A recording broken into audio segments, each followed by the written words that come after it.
a charge, ta luhar war orm uachtaran na hairan a chur in war lahar. It's my pleasure to introduce President of Ireland, Michael D. Higgins, for a keynote address on heritage, healing and home. Céad míle fáilte rót a uachtaráin.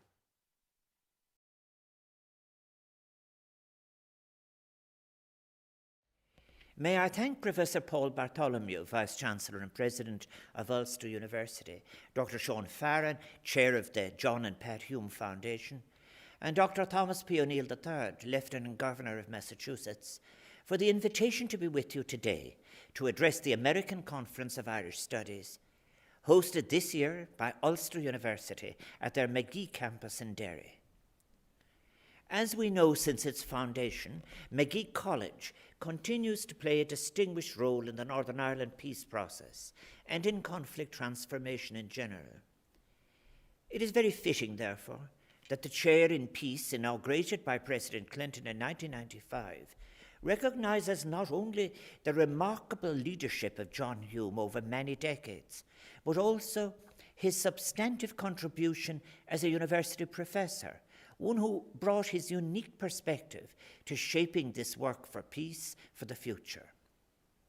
A very significant legacy that will surely inspire current and future students and academics. This chair celebrates also the life and work of a great Irish American and proud Bostonian, Speaker Tip O'Neill. The former speaker paid memorable visits to Ireland in recent years, including Buncrana, County Donegal, and made such an historic contribution to the Irish-American relationship in so many ways. I am very glad, therefore, that his son, Lieutenant Governor Tom O'Neill, has joined us today. The lives and works of these leaders serve as a constant reminder of the special ties that exist between Derry and Boston, and of the need for constant vigilance in the preservation of the peace and for all the values for which they strive together, and of course the independent scholarship and true dedication of the American Conference of Irish Studies for over 60 years forms a critical part of that story, and it is a real pleasure to pay the warmest tribute to all involved.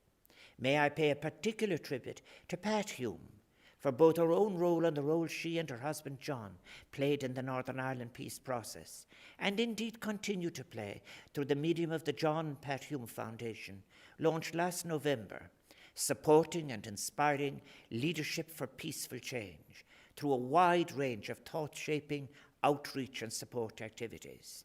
Your conference is, of course, coinciding with the anniversary of the birth of the region's patron saint, Columkill, some 1,500 years ago. What a powerful echo it makes, his legacy of spirituality and devotion, as well as his contribution to education and cultural heritage.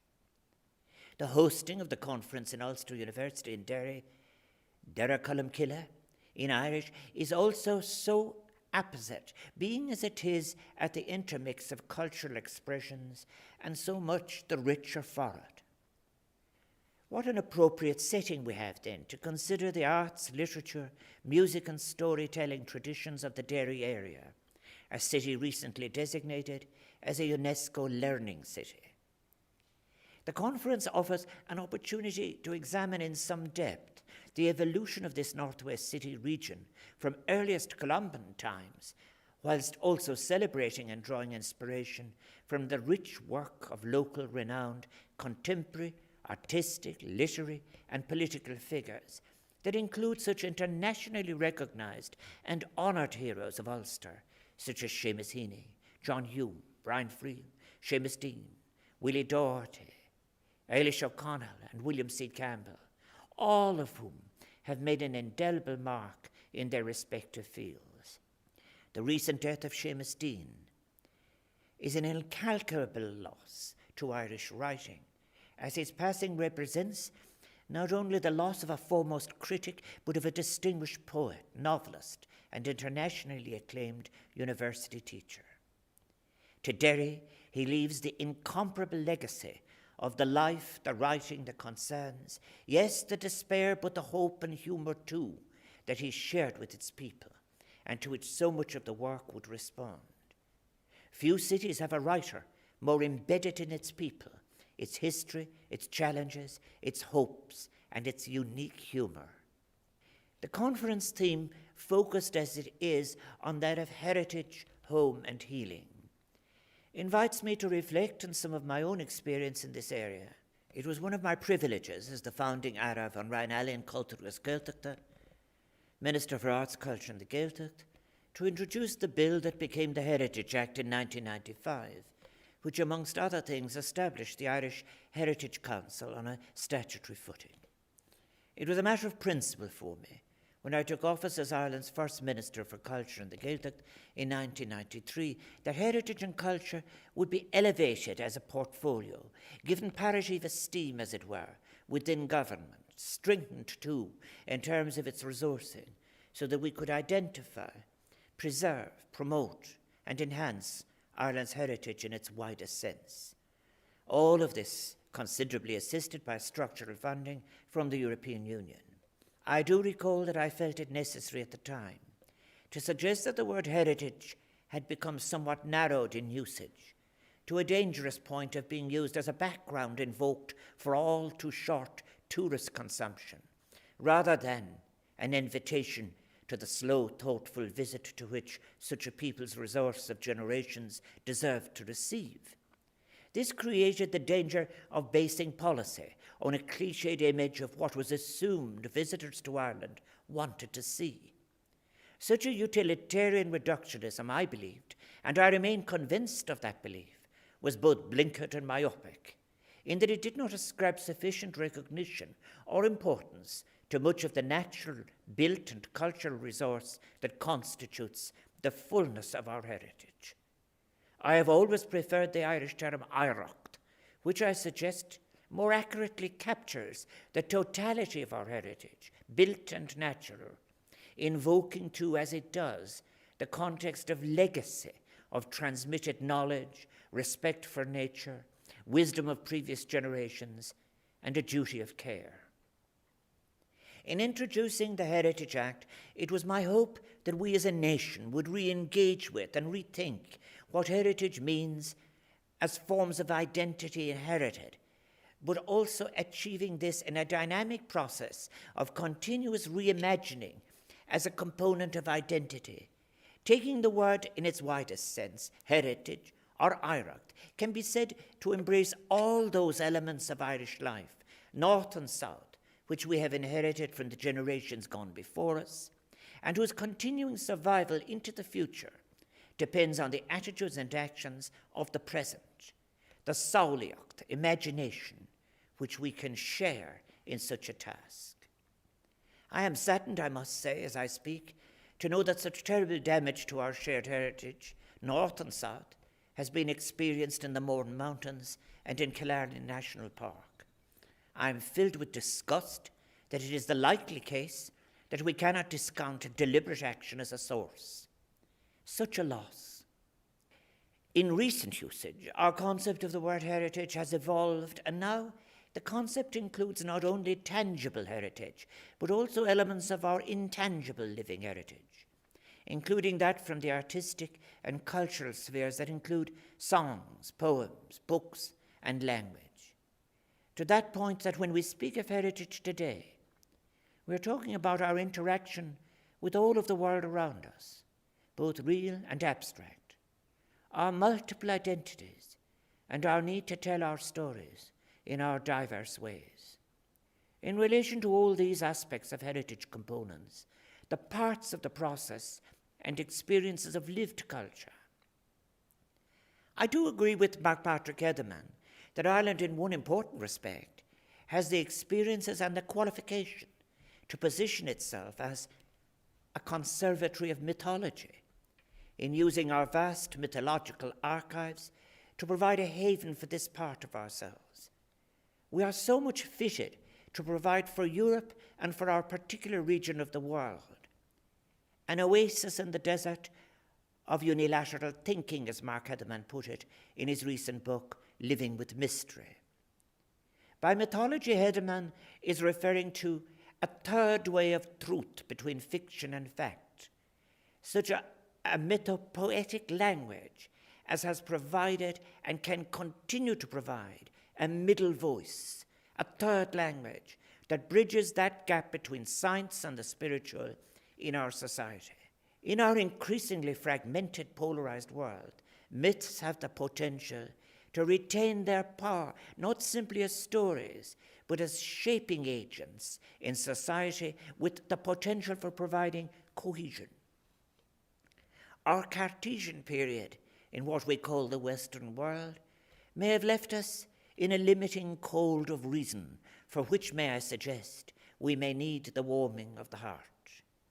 Heritage includes an understanding of the land itself, and it is the choices as to how it is used, respected, formed, occupied, owned, that have dominated so much of the thread and difficult stitches in the long sleeve of Irish history like no other. As Philip Bull, among others, has noted, the unsettled issue of access to land, tenant security, fairness of rent, created on this island a bond between the issues of land, survival, dispossession, agrarian agitation, and nationalism, so powerful and pervasive that each issue at times could become effectively a metaphor for the other in the Irish lexicon, creating too a circumstance when the issues could not be allowed a separate solution, too often at the cost of those at the lowest level. In such balances, however, George Birmingham was in no doubt which of the issues was at the forefront of thought. Asking his newsagent in the late 19th century as to how the vote on Home Rule had gone in London, his Mayo shopkeeper would reply, "To hell with Home Rule, it's the land we're after." Indeed, it was to be so.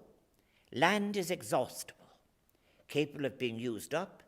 Changes in usage, for example, from tillage for survival to tillage for export to grazing, had immense and, as history shows, tragic consequences. Changes were most frequently implemented through eviction, house demolition, expulsion, occupation, and defeat.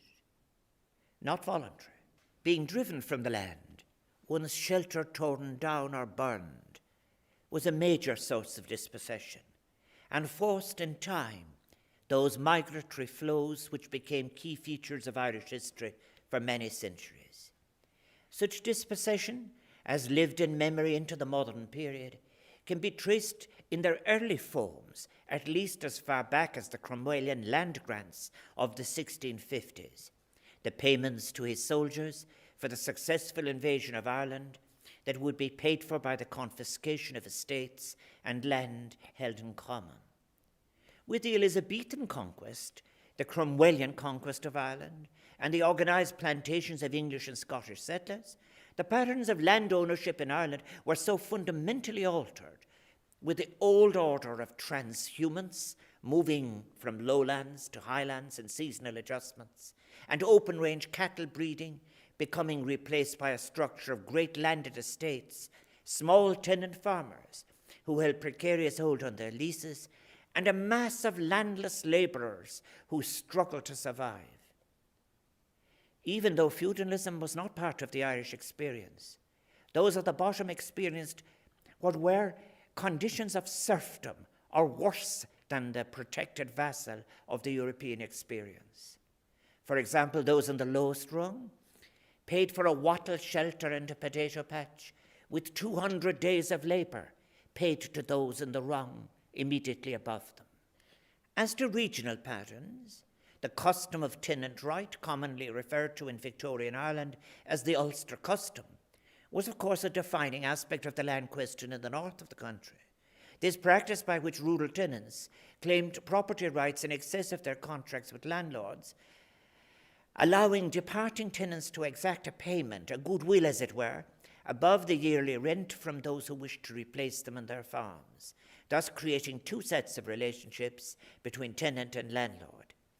In Ulster, this was a fundamental characteristic of rural property relations in the 18th and 19th centuries. Like other earlier forms of customary tenure in Scotland and the north of England, tenant rights signified the tenant's place within a community, his or her way of belonging to its history and development, and crucially, the right of the tenant's family to continue in possession in the future. In Ulster, the custom of tenant right came to signify the place of the tenant within a troublesome recall of colonial history. The new conditions involved the development of a commercial economy in what was a new property system, as well, of course, as the visual transformation of the landscape that is now very much a part of our natural heritage. An understanding of the history and course of the land question in this period of Irish history and its legacy can assist us with an understanding of the early material and human basis of conflict, violence, and division on the island of Ireland today. However, in relation to land and its insecurities, there were long periods of shared tenant struggle. For example, the Ulster custom was proposed at times within the Land League in the south, and anti-rancher and anti-grazier sentiment came forth with it at times as a demand. The Irish language, too, was shared. It is a continuous thread running through so many aspects of our heritage. It cannot be disaggregated from how for millennia the Irish related to, interpreted, resonated with, and shaped their and our world. Place names, folklore, literature, the natural world, culture, social customs, politics, and religion were all contemplated and explored through the prism of Irish sounds. The preservation of the spoken language is understandably, therefore, a key component of our efforts to understand and draw from our heritage. It is a language that, while having its distinct branch in the Indo-European tree, has, through usage and scholarship, taken into itself classical and other contemporary languages, including Old, Middle, and Modern English. Yet when we talk about heritage, the spoken language sometimes seems to be regarded as separate, disconnected, somehow located within a niche, the furniture or subsection of survivors or primitives, rather than an integral part of our heritage in all its aspects. This has to change. It is the heritage of us all. We need champions for the Irish language in the same manner that Columcille became a champion for the dissemination of knowledge, even disturbing knowledge that would discomfort his superiors.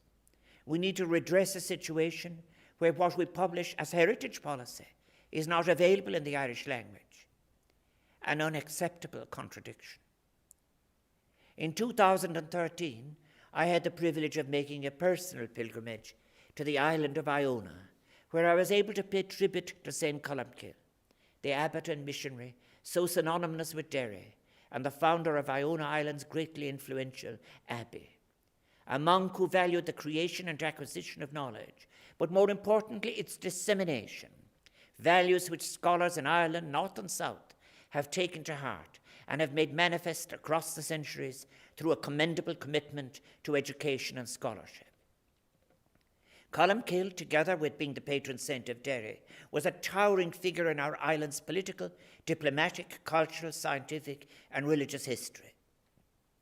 Known also as Saint Columba, Columcille, as an important evangelist, is credited with founding his first monastery in what is now the modern-day city of Derry in the year 545, before spreading Christianity in what is today Scotland at the start of the Hiberno Scottish mission.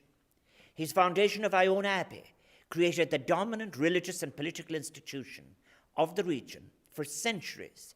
The legacy of scholarship which he built in Scotland and in Ireland is a profound one, a great and lasting contribution to the manuscript arts, culture, and learning. The fact that Derry's schools and churches, streets and parks, cultural and sporting clubs still bear his name, and that Columba is held in high regard by those of all faiths and none, Protestants and Catholics alike, is testament to his emancipatory, spiritual, and inclusive legacy. In many other ways, too, he was precursor of a tradition which has run through Irish letters for millennia, a tradition of migration and the cross-fertilization of cultures and ideas, be it the monks of early Christianity, to Joyce, whose artistic manifesto was defined through silence, exile, and cunning, and beyond, That Irish tradition includes a rich pre-Christian spirituality and creativity, reflected in art and ritual, and most importantly, in harmony with nature, from which ideas of the cycles of time, planting, renewal, harvesting, passage of the soul were drawn. Yet Columkill is perhaps most well known for his work in advancing the importance of manuscript study as a source of knowledge and education. And specifically is noted for his notorious work on an unauthorized copy of the Gospel, which he hoped would promote scholarship of the Church. He was one of the earliest Irish monks to engage in the practice of copying and to have his monks at Durrow copy any teaching material that came into his possession, a practice that has since been so often cited as how the Irish saved civilization. Given how many church books were subsequently burned during the Dark Ages, alas, the basis of much of Columkill's life work was to be effectively proscribed, his vision seemingly fatally obstructed in a devastating ruling against his copying of the Gospels by King Diarmid as a breach of intellectual copyright. Not long after this judgment, Columkill was forced to live in exile in Scotland. The Irish people are a migrant people. It is an essential part of their culture. Culture cannot be defined or understood solely on the assumption of what is sedentary, static. Yet such a paradigm exists, neglecting what is migratory, transient, transacted. It will represent one of the most important paradigm changes in Irish scholarship when we give recognition to the limitations that a static view of society or culture represents. Our lives are migrant lives, and any imposed model of assumed stasis or predetermined structure means we miss the importance of the exciting emancipation and beauty of transience. Missed in the social sciences, it is happily not so in literature. We would not want to have missed either Ulysses or Leopold Bloom. The history of Irish migration is older than the island of Ireland itself. Columkill forms an early example of the tradition of forced or involuntary migration of the Irish emigre living abroad to flee persecution, to pursue his good work, yet never turning his back on his home and heritage. Inspired by great manuscripts which travel from Iona to Ireland, Columkill's work is also an expression of how we each reflect our own heritage and culture and launch our own message into the world, and may do so in a way that may promote healing and may even be emancipatory, as was the case with Columba. It informs what social philosopher Hartmut Rosa describes as resonance, the feelings we experience as we relate to the world, be it with either curiosity or fear. As migrant peoples, we reflect on these matters perhaps more than most. Reflecting on Columkill and his journey, and the relationship between the peoples of Ireland and those points of destination for the emigre requires that we think about the broader social and historical context of the tasks, challenges, and prospects when we speak or organize events of commemoration. The motivation we bring to invocations of the past is inescapably moral. The past can be the source of many and different lessons, not just in relation to what is to be found and cherished as part of our heritage, but also as to the dangers, as to how it may be ransacked, used and abused to facilitate the developments of stereotypes which obstruct us, hurt us, deplete and detract, or even poison our future. The positioning or sourcing of that poison in competing religious interpretations is a grave abuse, a contradiction of what Columkill and monasticism stands for. Indeed, in their terms, a blasphemy, an insidious exploitation of other dimensions of division, divisions which need to be acknowledged, transacted, shared with the prospect in good times of understanding, even forgiveness. Popular commemoration of the past is, of course, much more than an exercise in historical excavation.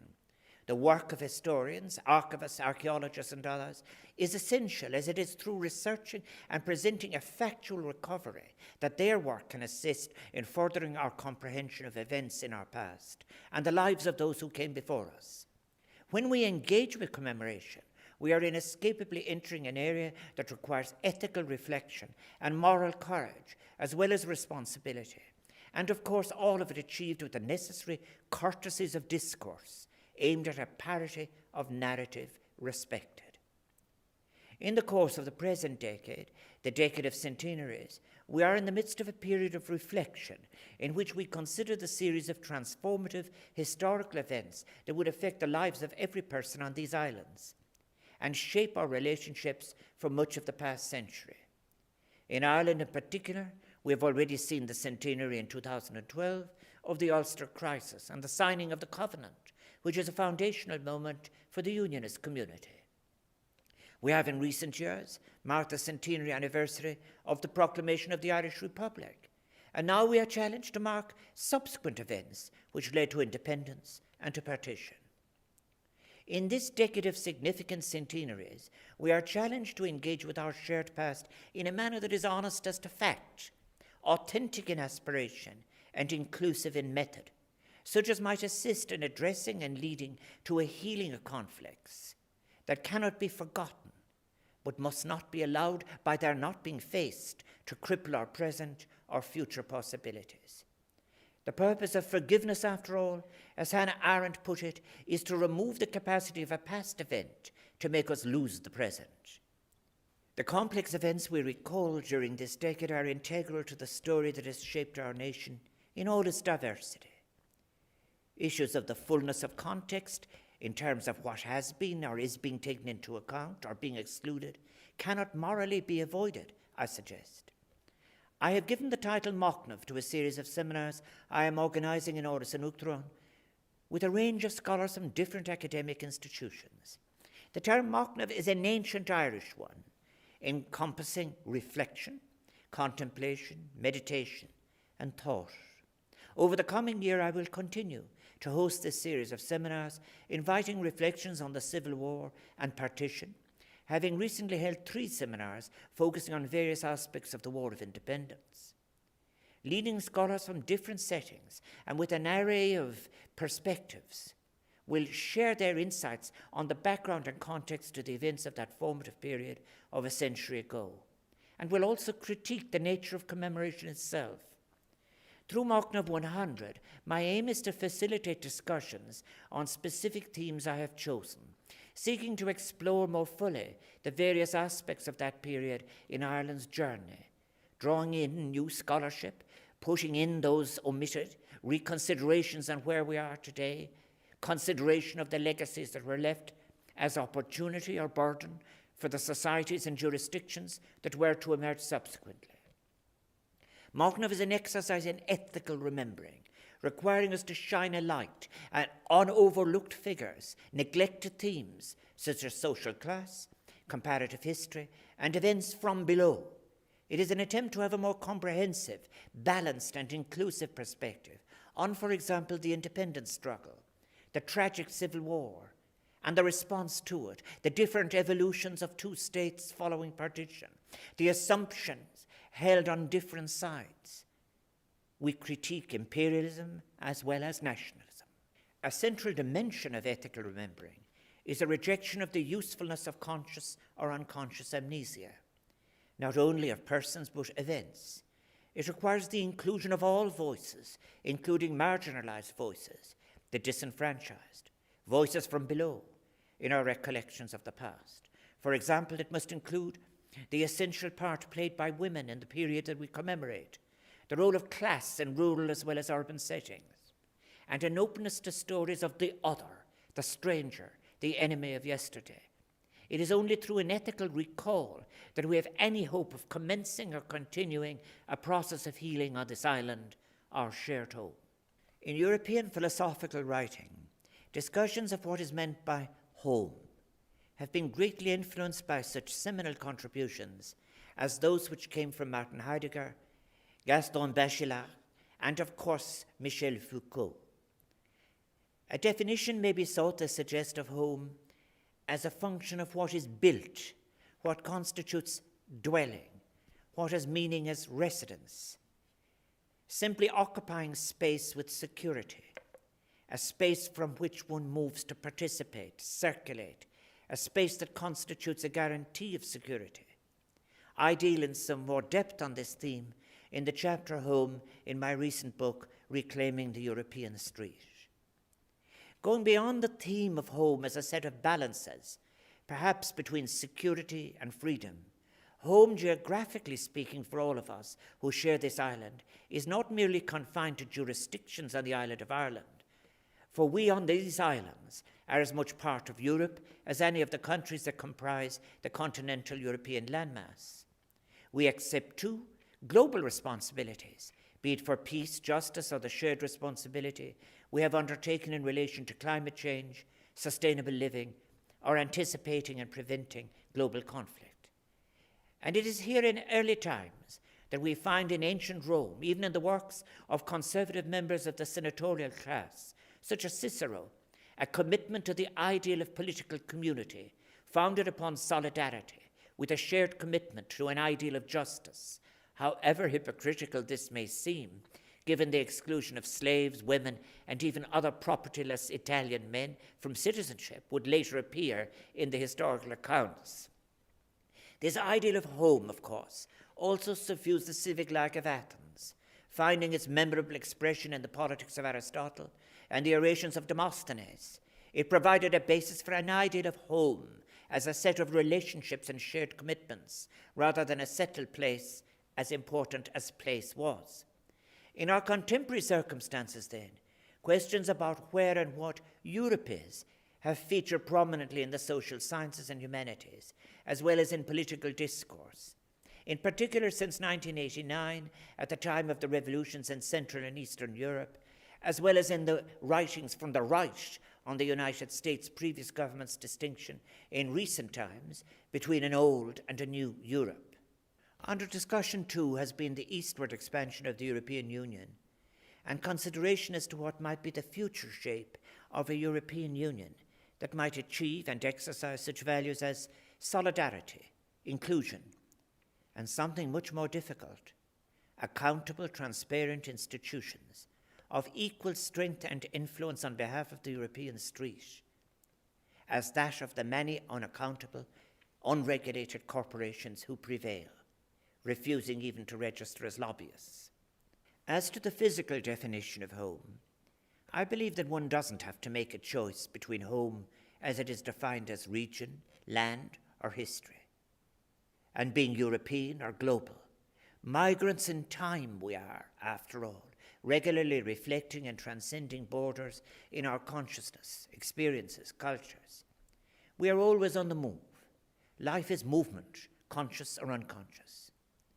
Using journeys in pursuit of a vision as a metaphor in his book Revisioning Europe, Frontiers, Place, Identities and Journeys in Debatable Lands, Ulrich Köckel, Emeritus Professor of Ethnology here at Ulster University, has, I suggest, explored key issues for contemporary Europe and its future development from an interdisciplinary perspective, grounded mainly in European ethnology, cultural anthropology, human geography, and political economy. This is most valuable, perhaps, in times of a near-dominating metric hubris, insufficiently appreciated work that can help us to arrive at a better understanding of how unities with difference respected can emerge, disappear, reappear. This important work of Ulrich Köckel offers reflections concerning migration within and into Europe, boundaries, heritage and tradition, socioeconomic structures, processes and change, and the role of ethnology in education and cultural practice. Professor Köckel's book, framed and enriched as it is by personal reflections from an original, incisive and brave scholar on changing visions of Europe, suggests how we might make a fresh envisioning of a displaced continent. The role that political and increasingly even more unaccountable processes in a financialized version of economy are playing in preventing any deeper inclusive integration in solidarity of European societies has been so striking in recent times. The erosion of the protective role of the state has affected individual choices in several domains, as Köckel notes. Structural constraints on citizens and groups have led to negative trends impacting on opportunities and aspirations, leading to a diminishing of social cohesion in Europe. Such lost cohesion is now seen as a potential impediment for any deeper European integration. Alternative economic theory to the failing paradigm exists. It is there, for example, in Mariana Mazzucato's The Entrepreneurial State, or Ian Gough's seminal Heat, Greed and Human Need. The basis of a paradigm shift has been laid out. We must be allowed to have a thought in our institutions of higher learning. The situation in this regard is far from pluralist in either Europe or North America. Our academic institutions are well colonized with a single version, uncontested paradigm that has failed. Cockell's narrative correctly emphasizes, too, the important role that social actors play in the process of social, political, economic, and cultural transformation in what has been an increasingly borderless Europe. Social agency is crucial. This is not about romanticizing the importance of social ties or any permanent imaginary place of belonging that Cockell calls Heimat, home. Rather, it is about the importance of how life is experienced, what conservative sociologists in the past might have called socialization, what Hartmut Rosa or I would call resonance or belonging, and what political scientists might term institutional constraints. Citizens have a need for more than shelter, a need to belong, to be of a space into which intimacies have been poured. Such institutional constraints are not mere abstractions. They represent individual and group choices. They may confirm but also contest, and thus make choices and memories change in social institutions, political structures, and the choices of other agents, thereby facilitating dialogue and exchange of options. As Ulrich Cockell's book makes clear, all of these have played an essential function in linking generations, transmitting social norms, and ensuring political stability across Europe since the end of World War II. The breakdown of a transcendental purpose for peace, shared fulfillment as represented by social constraints at the European level, is now driving geographically, socially, and culturally disparate segments of European society apart. The sustainability of any future socially inclusive European integration is now fragile, as the late Zygmunt Bauman noted, aided by the rise of a narrow version of consumption and of populist politics and exclusionary narratives of us and them, narratives that divide and reinforce notions of the other as a source of fear rather than as a source of curiosity, wisdom, experience as a fellow citizen. We have defenses available, ones that could bond or help cohesion. To these narratives, for example, we might oppose the achievement for all of the measures that are in the European Pillar of Social Rights. We tend to neglect our history, our origins, how infrequently we hear of how migration inwards and outwards has shaped who we are as Europeans, was the source, helped shape our influences, our values, our sensibilities. Why are we so anxious to forget how the Islamic world and Spain saved Greek philosophical thought for us, which would be translated in turn by Irish monks, and thus help save us from Europe's darkest period? Europe is so much wider than the European Union as we know it, a dynamic, evolving continent. We must never forget that there was a mind of Europe and European peoples with diverse cultures long before the Industrial Revolution, a Europe of life and the spirit of letters, of music and philosophy, long before the Europe of coal and steel, a Europe that flourished without the overzealous and insatiable exploitation of natural resources. A Europe worthy of an emancipated European street is possible. A Europe that embraces a rebalancing of ecology, economics, and ethics, that champions and engenders human rights and universal access to services, that is open, inclusive, cohesive, and stands in solidarity both with its citizens and those less fortunate, is a Europe worth fighting for. Such a Europe was that as was envisaged in 1941 on their prison island by Altiero Spinelli and Enrico Rossi, when they gave us the Ventotene Manifesto.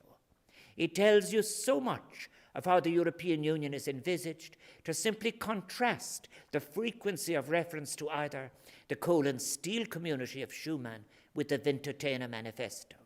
The Europe for which we must write, agitate and work by hand and brain is one that is not just for our benefit in the European Union, but for those future generations whom we would wish had the opportunity to inhabit a peaceful, harmonious world, one supported by a sustainable vision of economy and society, one enriched by a diversity of cultures.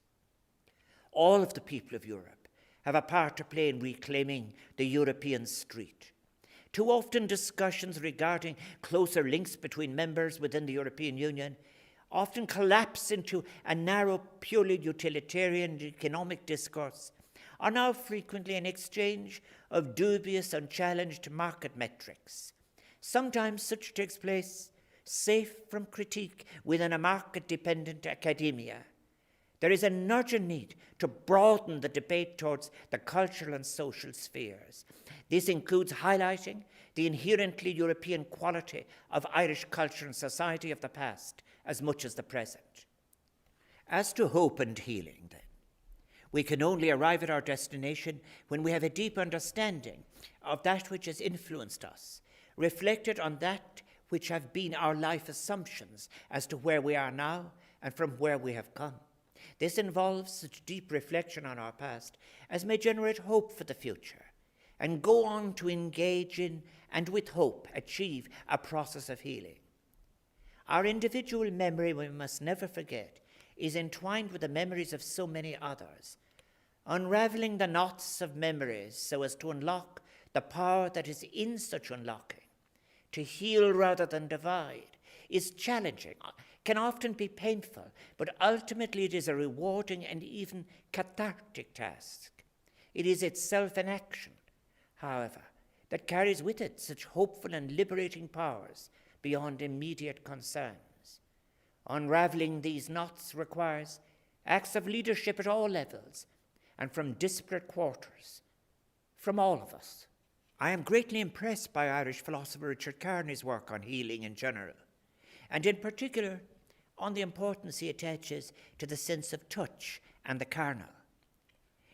His exposition of the Asclepian healing by sharing presence versus the Hippocratic method of application of treatment as a means to analyze the dilemma of modern medicine's approach to healing and curing, I have found to be valuable as an approach.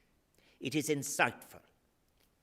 If I may quote from Richard Kearney's very recent work on trauma, faced with trauma, the mind often goes into denial and proceeds as if nothing happened. Meanwhile, stress hormones continue sending signals to the muscles and tissues of the body, resulting in certain forms of somatic illness.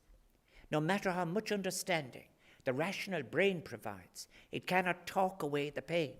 For real healing to happen, sufferers need to reintegrate the event into their felt lives. They have to move from there where the trauma occurred to here where they can be present to experience now.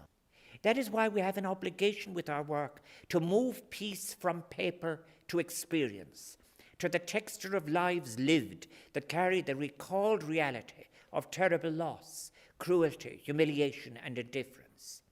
If the memory of trauma is encoded in the viscera, in heartbreaking and gut-wrenching emotions, and if communication amongst the mind, brain, and visceral is the road to a form of emotional regulation, Kearney argues that this demands a radical shift in our curative assumptions and obviously in our practices.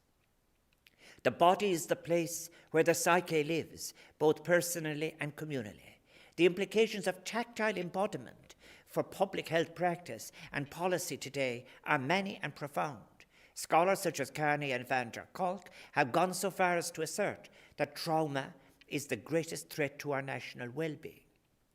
This is a startling claim, largely unreported in official trauma statistics, which tend to focus on victims of war, genocide, natural disasters, or terrorism, while neglecting more common casualties of physical and psychic wounding found in domestic abuse, car accidents, gang-related violence, or school bullying.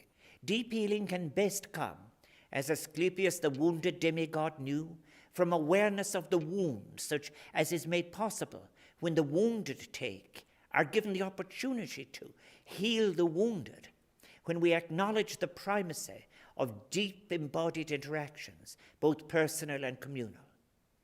We therefore need to attempt, even metaphorically, to relive the past tactfully in the here and now.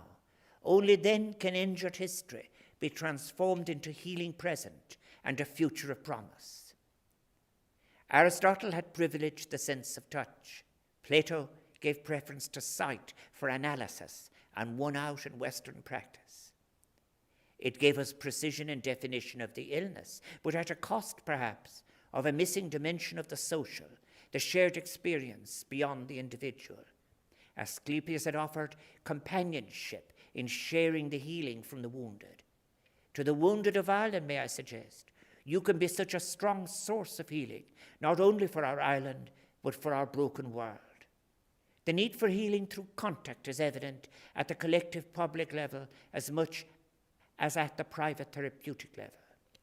Of particular relevance here is the development of what Carney calls a commons of the body, the work of communal memory, which I believe holds particular resonance in post-conflict societies like Northern Ireland, where enemies may come face to face and share physical space and gestures with each other, ones that can come to be a way of acknowledging and overcoming violence. This obviously requires a need to replace handguns with handshakes.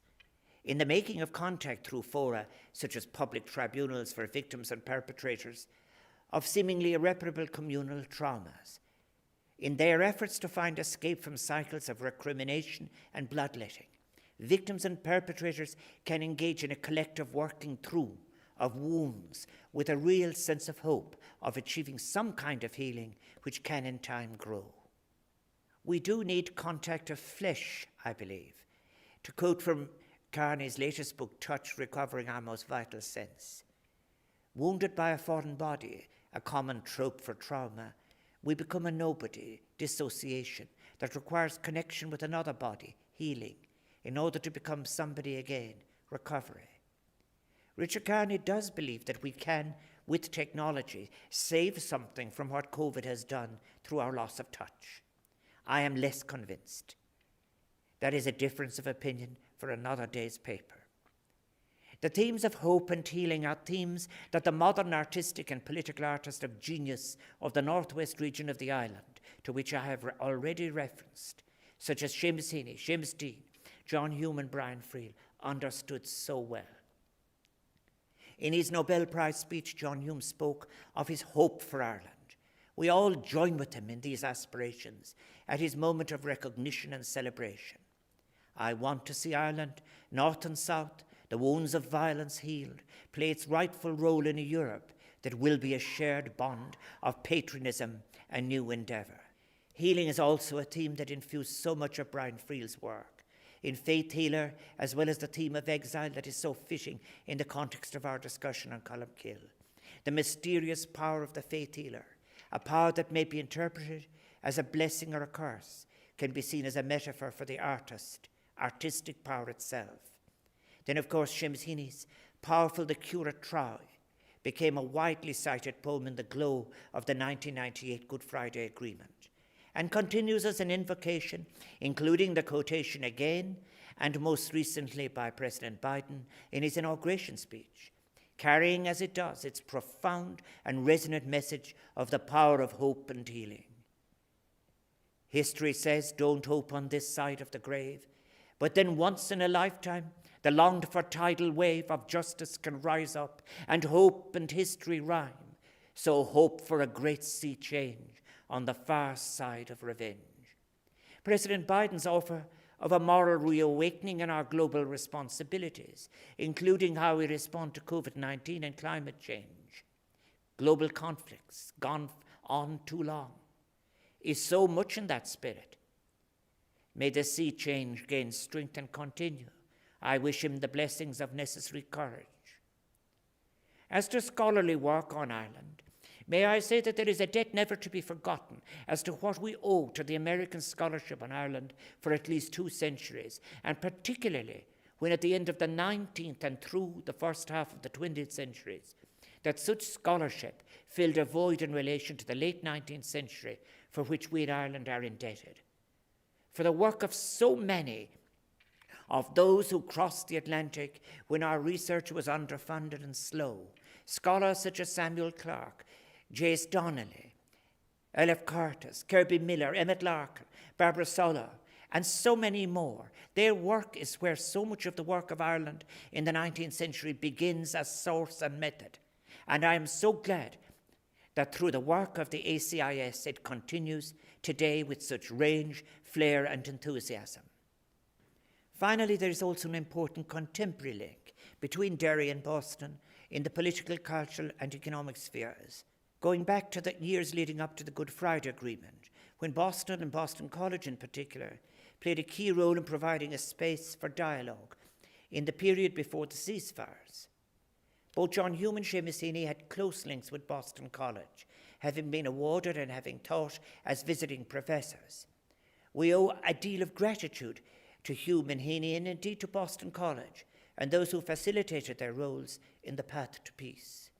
If we are to achieve the benefit of ethical remembrance in such a way as will lead to the creation of diverse, complex, shared memory at peace with the past, in the interest of a present or future understanding, it will be important to work on the capacity to listen, to have the courage to listen to and recognize often difficult facts from our past, facts and events that, while they may be uncomfortable, painful even, constitute, however, a necessary prerequisite for any meaningful healing. Lasting peace will only be embedded to achieve its best harvest when we each have the generosity and the empathy to recognize that we must see as our materials the common humanity of the other, including that of former enemies, to whom we accord respect of so much more than tolerance, to their differing perspectives and narratives. For the sake of the future we will share, we must be unshackled from the snares of the past. Creating a space for forgiveness is essential and can be achieved, and it will aid the process of healing, even through contact, and will go on to enable us to live together on this shared island with our eyes on the light and loves of a shared future, lived together in endless curiosity. Nothing closed. Féidir tí gan teorann. As storytellers too, we Irish through the ages know that narrative models are powerful tools for advancing peace and reconciliation. The time has come for us to use, Richard Kearney gave it to us as a concept, an ethics of narrative hospitality, a narrative which will have the capacity to replace our past entrenchments, offer hope and openness to others. By adopting such an approach, we may nurture memory and remembrance and use them as strong foundations for a shared agreed future on what is our mutual home, this island of Ireland, where the healing has to commence and endure, whether it is that we dwell in it, recall it, care for it, or imagine it. That is our shared challenge. Ganairi lenar nirachti, garamahagi eliach, is berbanacht. Gurmohiget Uachtaran. Sincerest thanks to President Higgins for that unique and inspirational contribution from Aras and Uachtaran.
Acharja, we now transition to a conference-exclusive screening of Maurice Fitzpatrick's film, John Hume in America, followed by a panel discussion chaired by my Ulster University colleague, Professor Paul Moore. My friend John Hume was a remarkable person and one of the most remarkable leaders I ever had the privilege of working with. Thanks to his vision and courage, and that of leaders of all parties to the peace talks that resulted in the Good Friday Agreement in 1998, an entire generation has now grown up in Northern Ireland without knowing the horrors of sectarian violence. John was born in Northern Ireland in 1937. As a member of the Catholic minority, he witnessed discrimination, exclusion, and conflict, but he truly believed that Northern Ireland's troubles could only be resolved politically and non-violently. In time, he helped to form and lead the Northern Irish Civil Rights Movement, which was inspired by America's own civil rights movement. The opposition he faced at home was so fierce that he recognized he needed support from beyond Ireland and to achieve reform. And so he turned to the United States. Through the 70s and 80s, he found allies in Speaker Tip O'Neill in the House and Ted Kennedy in the Senate. Presidents Carter and Reagan also listened to Hume and supported his approach to addressing the injustice and conflict in Northern Ireland. When I became president in 1993, John became one of my key partners as we worked to encourage all parties in Northern Ireland to embrace peace and a new political framework. Finally, we got there with the Good Friday Agreement, one of the proudest achievements of my life. And I am so grateful that the peace has held ever since. I was honored to participate in the film you're about to see, one that celebrates the life and journey of a true peacemaker and a profoundly good man. Though I mourn his loss last summer, I'm grateful that John's legacy endures within every person in Northern Ireland who continues to make the choice he made, to live free of hatred and to share the future. I hope you'll enjoy, In the Name of Peace, John Hume in America.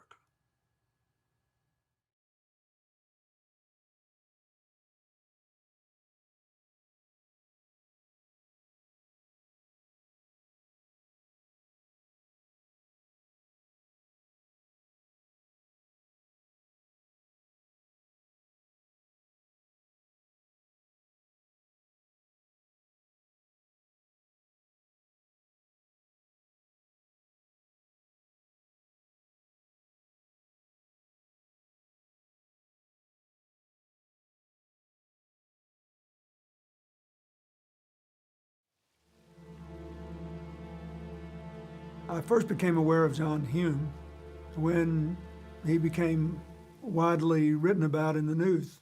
First, he was real. And secondly, he didn't seem to have an agenda other than the one he was pursuing. He wanted an inclusive peace. And he thought that nonviolence was the best way to pursue it. He was the Irish conflict's Martin Luther King. John quickly came to the view that if I want to influence American policy, somehow or other I'm going to have to break in to the Washington scene. Where is the power? Who has the power? And how can I enter that zone of power? Language, of course, works in all kinds of directions in John's story, because the ability to speak the language of the American politic better than them is a plus. When I was elected president and gave my inaugural address, I called for the United States to be a champion of human rights and to promote peace everywhere we could in the world. And obviously, I learned very quickly that one of the main challenges for peace and human rights was in Northern Ireland and its relationship with the rest of Ireland and also with Great Britain. Born into a background of injustice and division, John Hume was a decisive leader of the civil rights movement in Northern Ireland in 1968. Elected to the parliaments of Britain, Europe, and Northern Ireland, he resolutely pursued a peaceful path throughout the Northern Irish conflict.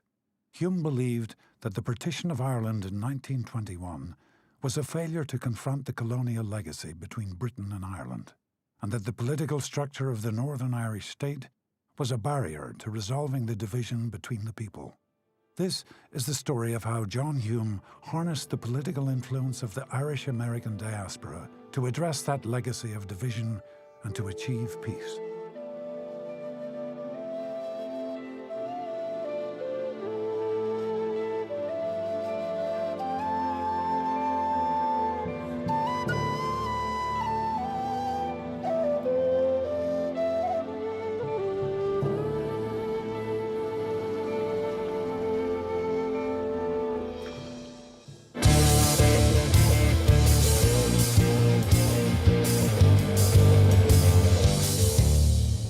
Derry had had a terrible year. The whole of the north was a cauldron of conflict at that stage, and just continual shootings and bombings. I was teaching, I was the breadwinner, we had 5 small children. So when in 1972 he got a phone call from Senator Ted Kennedy, he just couldn't believe it. His reaction was, well, pull my other leg. Ted Kennedy was coming to Bonn for a NATO meeting, and he asked John if they could meet up. So he went to the credit union, and he got a loan from the credit union for a flight to Bonn and one night's accommodation. He identified Hume, in a sense, as a civil rights leader. It was simply John Hume and Ted Kennedy in the study of the ambassador's residence. So nobody knows exactly what happened, but I do know that immediately afterwards, Ted Kennedy said to Sean Ronan, "That's the man.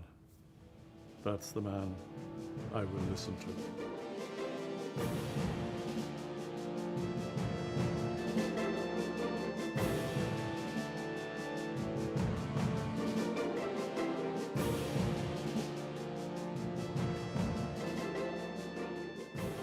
In 1976, John went to Harvard as a fellow in the Centre for International Affairs, and he spent 4 months there. And it was during this period that he and Michael Lillis from the Department of Foreign Affairs did intense work on Capitol Hill. Working with John Hume often meant spending a lot of time saying nothing, because he would say nothing. He thought his way through every situation with extraordinary clarity, strategy, and I would say brilliance, actually. What he discovered in this situation was that there was a combination of circumstances, particularly from 1976 on, when Jimmy Carter became president, and when the Speaker of the House was Tip O'Neill, one of the most admired and effective senators, Senator Kennedy, ably backed by Senator Moynihan from New York, and by the governor of the state of New York, Hugh Carey. What Hume did was he created a sort of a combination between those 4. And what we now call the 4 horsemen emerged. Carey, governor of New York; Pat Moynihan, senator from New York; Ted Kennedy, senator from Massachusetts; Tip O'Neill, very powerful figure. Paul, he said, you must understand, the problems in Northern Ireland were not created by the people in Northern Ireland. They were created in London and in Dublin. He said, and the problems in Northern Ireland won't be resolved by the people of Northern Ireland. We need the cooperation and the help of London, Dublin, and Washington. It's only you in Washington that can make the difference, and they can really pull this together. When I was elected president, and Pat Moynihan in the Senate and Ted Kennedy, Tip O'Neill would quote John Hume and his efforts for a peaceful resolution of the Irish problem. And I became convinced that the United States should speak out for change and also for recognition by the international community. All the different venues to whom he spoke, he gave that message. And the message was almost every conflict in history is economic at its base. It's who controls the jobs, who controls where the money flows. That's what wars are fought about. He knew words alone wouldn't do it. He knew that he had to bring some industry, some jobs into Northern Ireland so people could work together. It was kind of, he was a novel voice.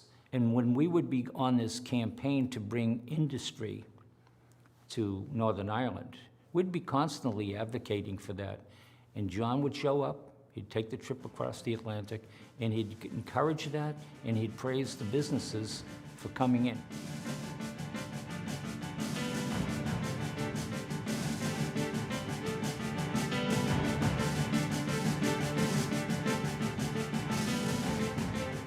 The articles that John wrote for the Irish Times, I think 2 articles in 1964, in my view, that set out not just John Hume's agenda, but that became eventually the Irish nationalist agenda. There were 2 or 3 key points. One, nothing could be achieved by the use of violence. That was key. Second point, we're not talking about reuniting 2 pieces of turf. We're talking about uniting people. And that unification has to begin in Northern Ireland. And it can only happen, whatever happens, can only happen by consent. We had similar philosophy. You know, economic injustice creates a lot of problems. He was fascinated with Martin Luther King. And throughout the nation, even in Canada, there were marches through the streets of towns and cities. In New York's Harlem, more than 15,000, half of them white, filed somberly through the streets in quiet but agonized protest.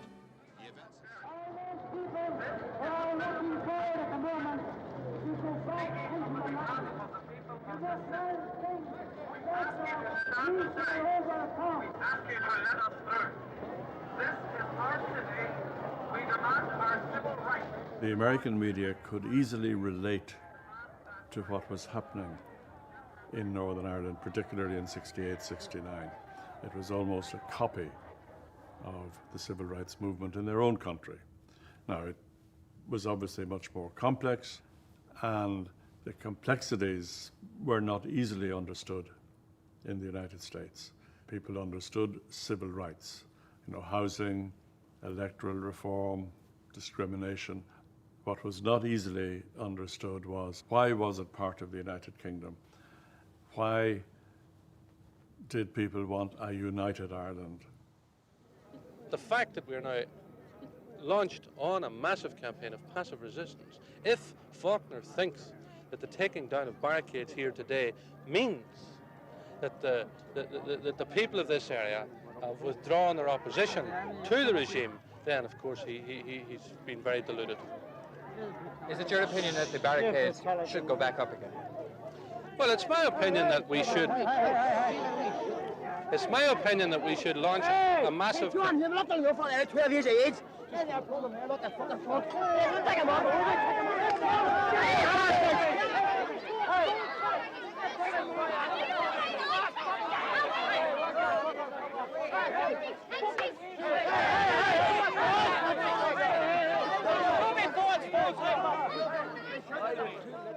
We know what works in the world is inclusive politics, inclusive economics, inclusive social policies. But the more people are polarized and distrusting, and particularly if they're shooting guns, the more difficult it is to say, I'm for inclusive cooperation, I'm for peace. And John just held the line. We Unionists built, effectively, Northern Ireland. And we built a good house there, but it was a cold house for Catholics.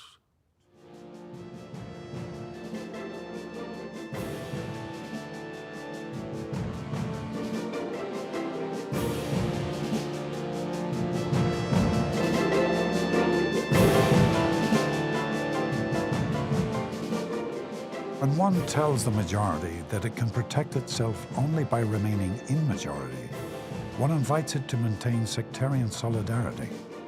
Therefore, one makes sectarianism the motive force of politics. In 1971, the Northern Irish government began a policy of interning Catholics without evidence and without trial. Over 300 Catholics were taken from their beds at 4:30, 5 o'clock in the morning and put in various places, some in Migilligan prison. The protests were huge, intense anger about internment. John arranged a march in Migilligan.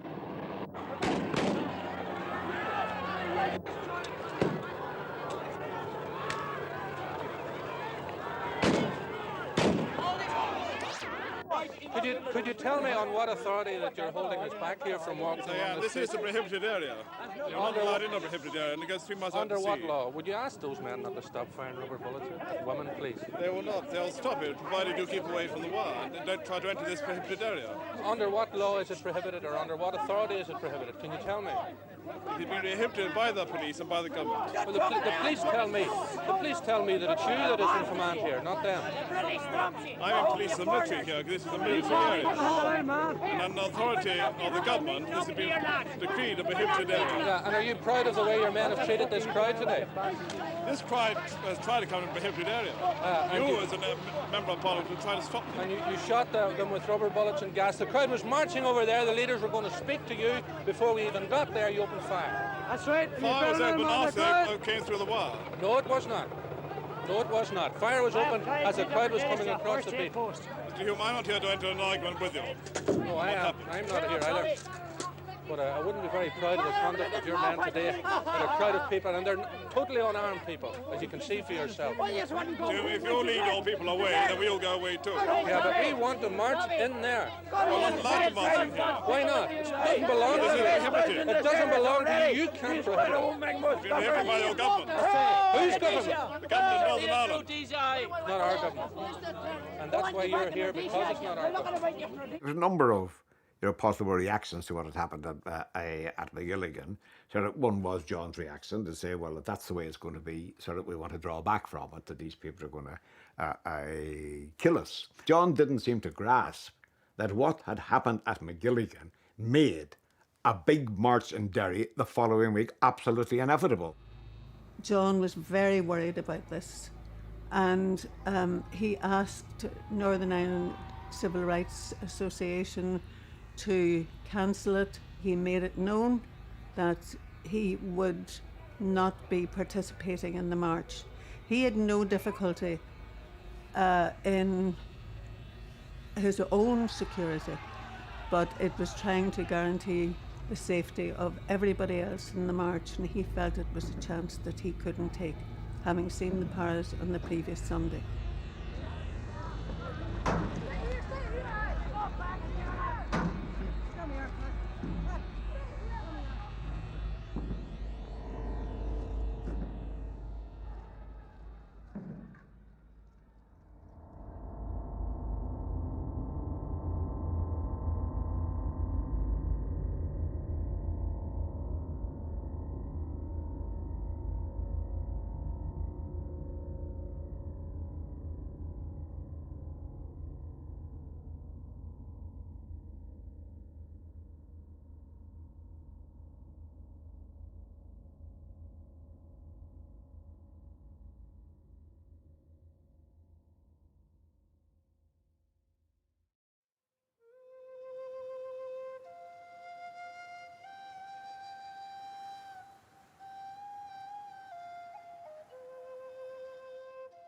I remember Tip coming to Derry to the homestead of Tip's grandmother, situated in the most beautiful part of Donegal, where you have the Swilly laid out in front of you and the sea was glistening and all the relations were gathered, and Tip was deeply moved. I suppose he thought of the young Eunice Fullerton, who had left home, not knowing if she would ever be back again, and heading off to this big, big country.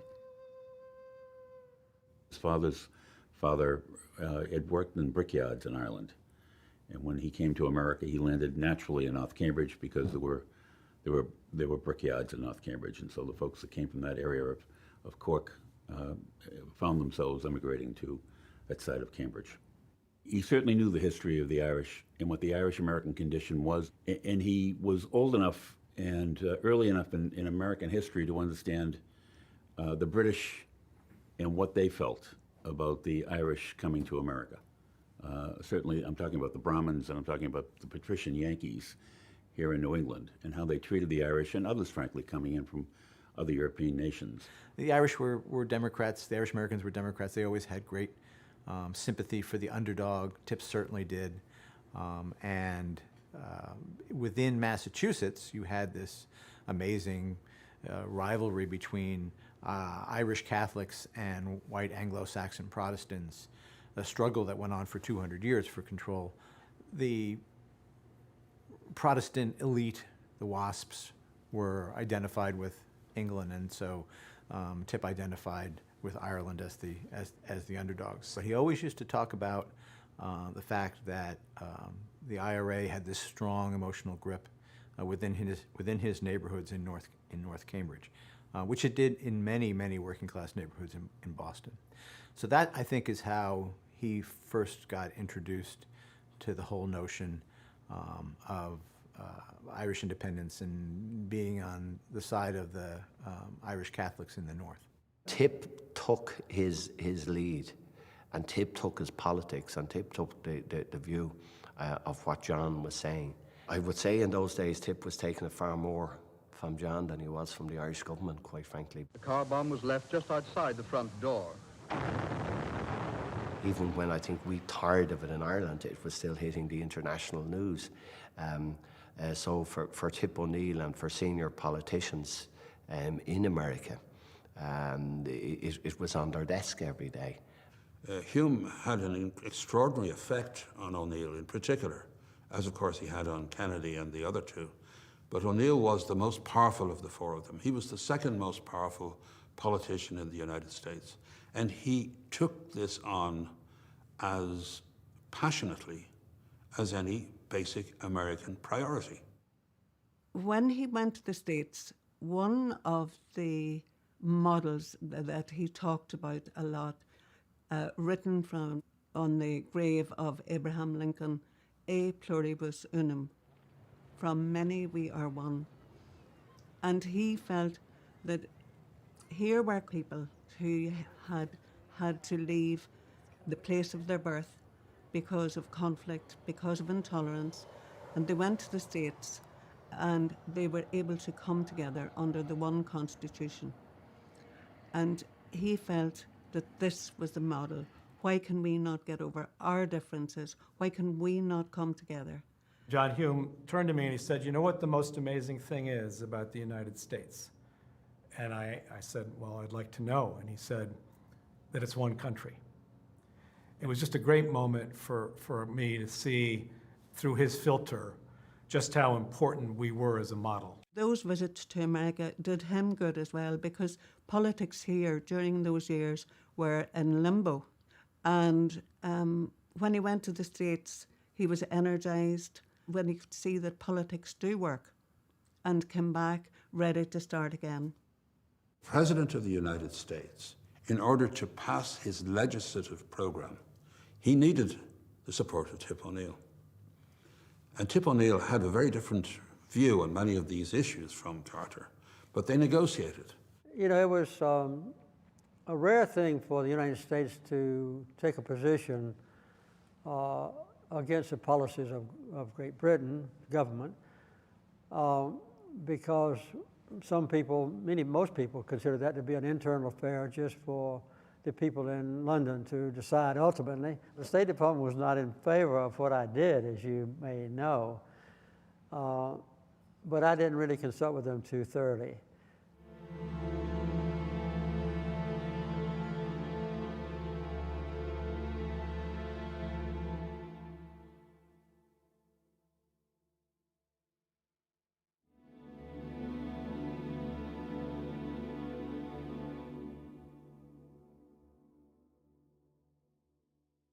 to Ted Kennedy.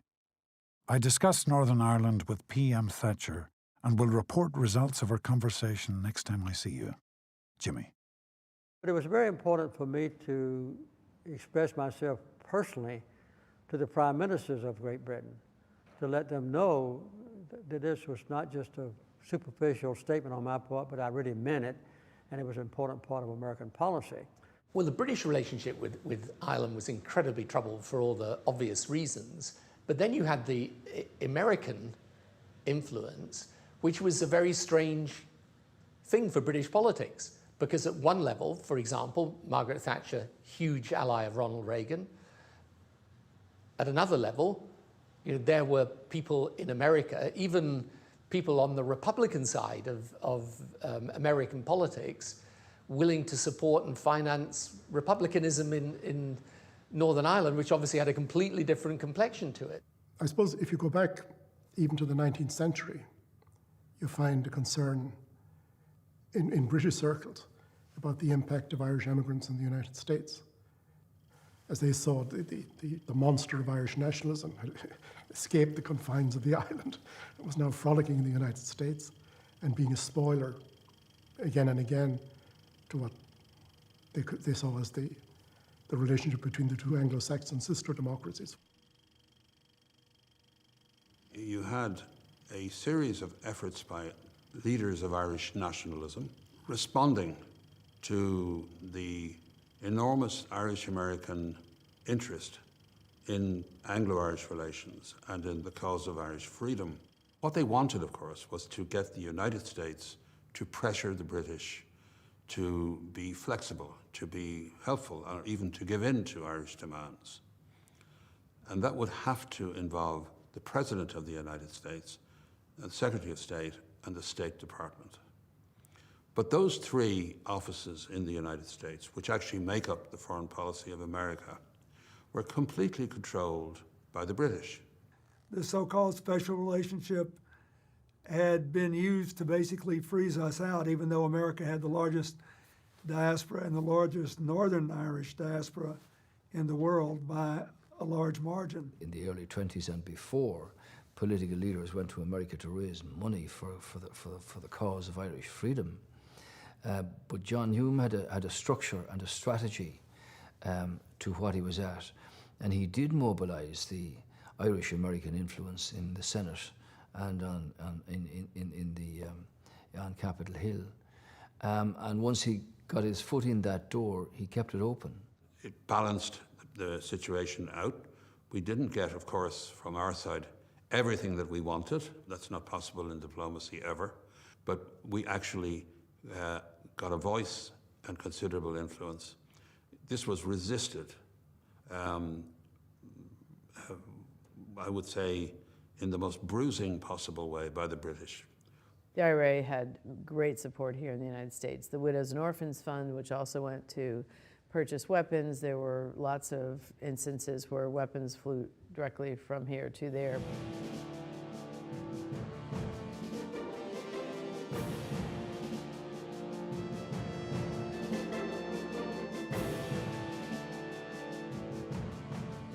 Brits out.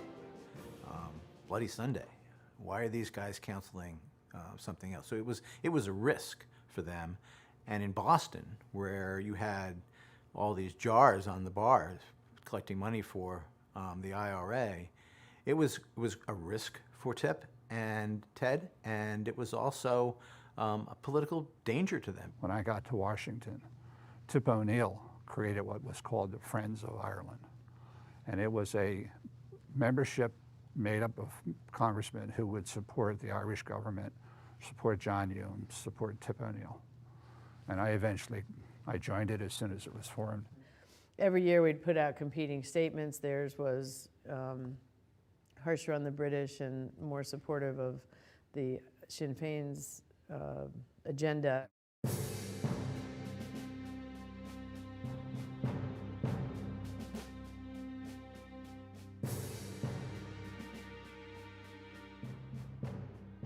The 1980s were a time in the United States when we were still in the peak years of the Cold War, and when foreign policy had been reduced to kind of very simple algorithms. It was good guys, bad guys was the essential point. The Irish debate was also seen as a fight between good and evil. And if you take it as a good and evil fight, it's very hard to find a middle ground. All the foreign news was generated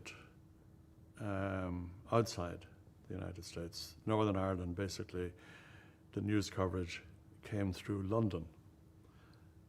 So the news coverage of what was happening in Northern Ireland was very heavily influenced by the British view.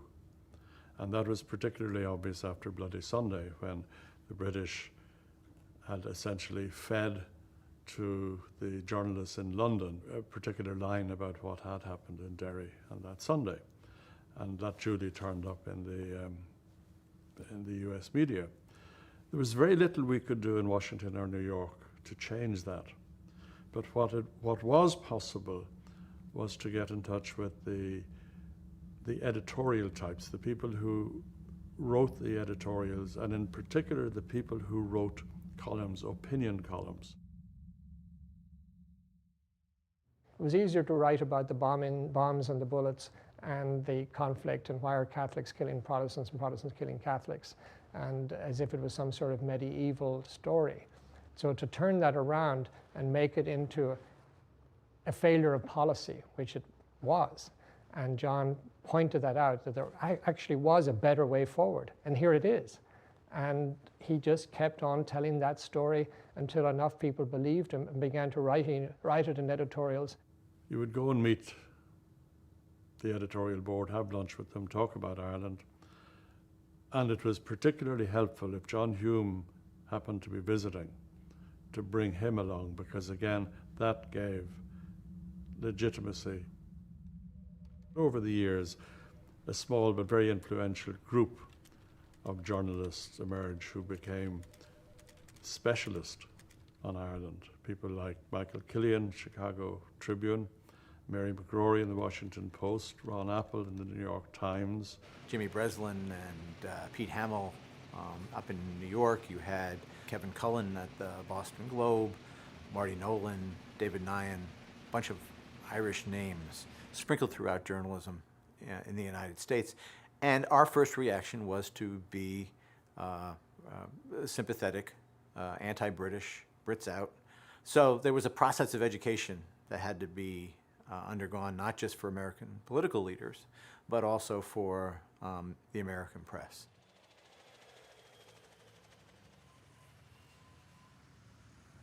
May I make one point about the hunger strike in the Maze prison?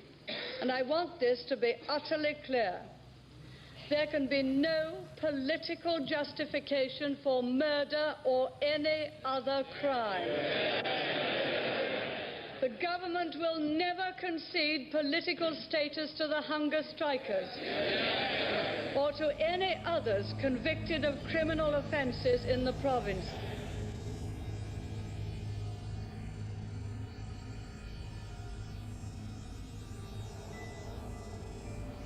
I regret the death of Bobby Sands.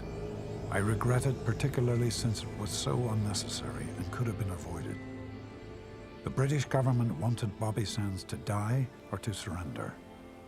The Provisional IRA wanted Bobby Sands to have a victory or to die. The Unionists wanted Mr. Sands to die. The only people who wanted Mr. Sands to live were the ordinary people of Northern Ireland.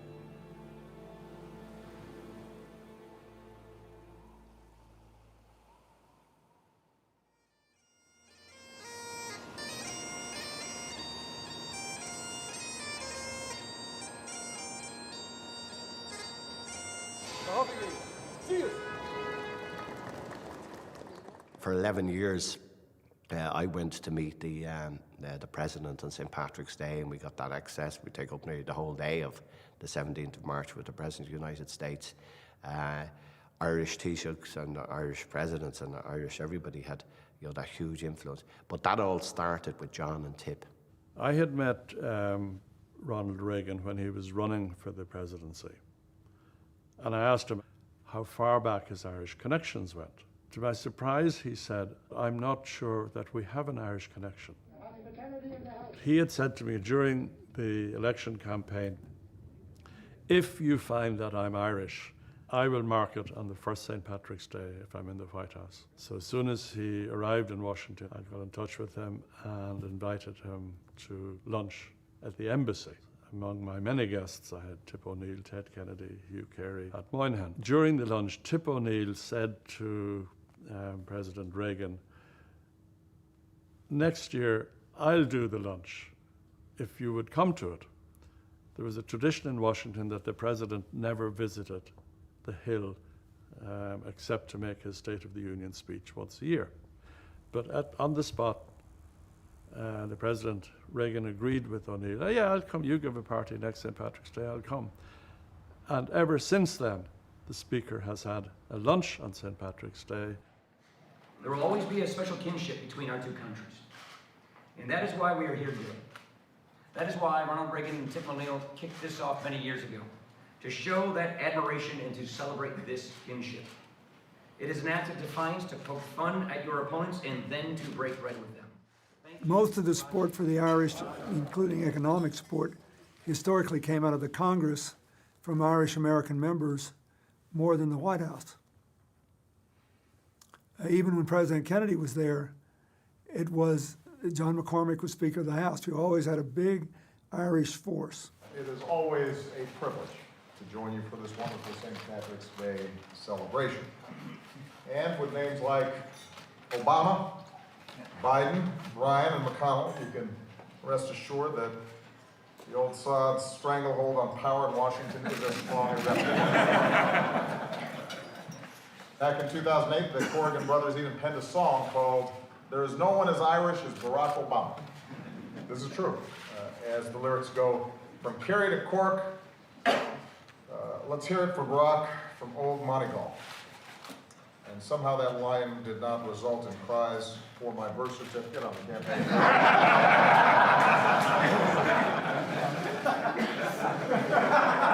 But we do enjoy this tradition.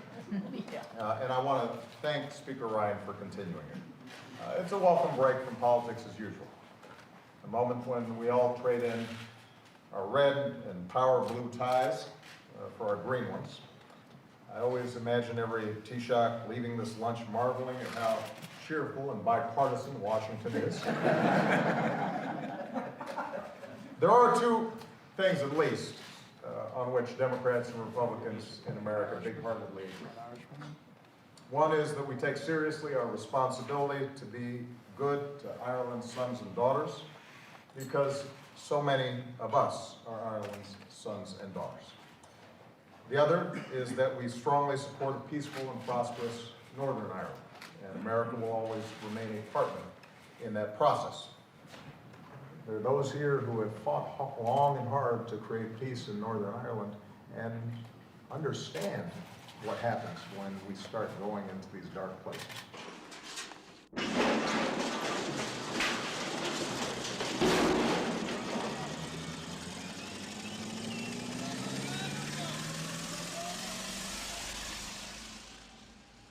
The nationalist minority in the north has outgrown the Northern Irish state. The British government may still prevail over us, but they should bear this in mind. You do not have our consent. You have never had our consent. All your military might cannot force our consent. That a unified Ireland, that is out. A confederation, that is out. Joint authority, that is out. Here I have to give credit to something I never thought I would do, in this respect at least, to Margaret Thatcher, because it was Mrs. Thatcher who, during some of the worst times that I had to write about Ireland, helped initiate the dialogue that led to ultimately to an agreement with both sides.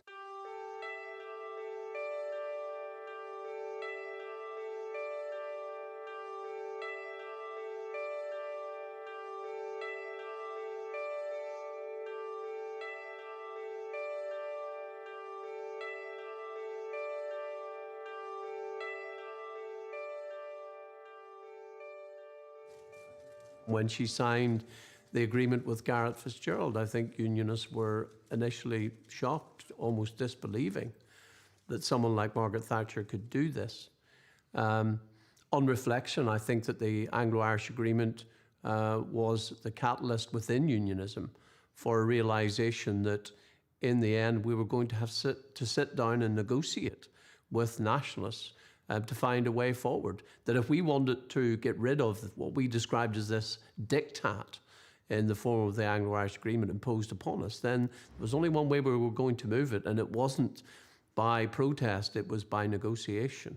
What had happened was that the political leader of the Tory party, who most effectively and in almost incarnate terms represented the unionist position, betrayed that position in the Anglo-Irish Agreement. Where do the terrorists operate from? From the Irish Republic. That's where they come from.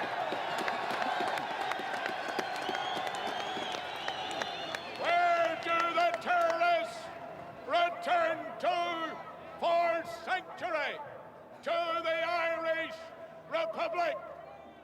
And yet Mrs. Thatcher tells us that that republic must have some say in our province. We say never, never, never, never. The improbable development of Mrs. Thatcher signing the Anglo-Irish Agreement, which was a tremendously significant step in terms of Anglo-Irish relations, that essentially came from her exasperation, that every time she got together with Ronald Reagan to manage the free world between them, or for her to manage the free world through him, he would tiresomely come up with this Irish issue. And in that, Reagan was channeling Tip O'Neill and Ted Kennedy, who in turn were channeling John Hume.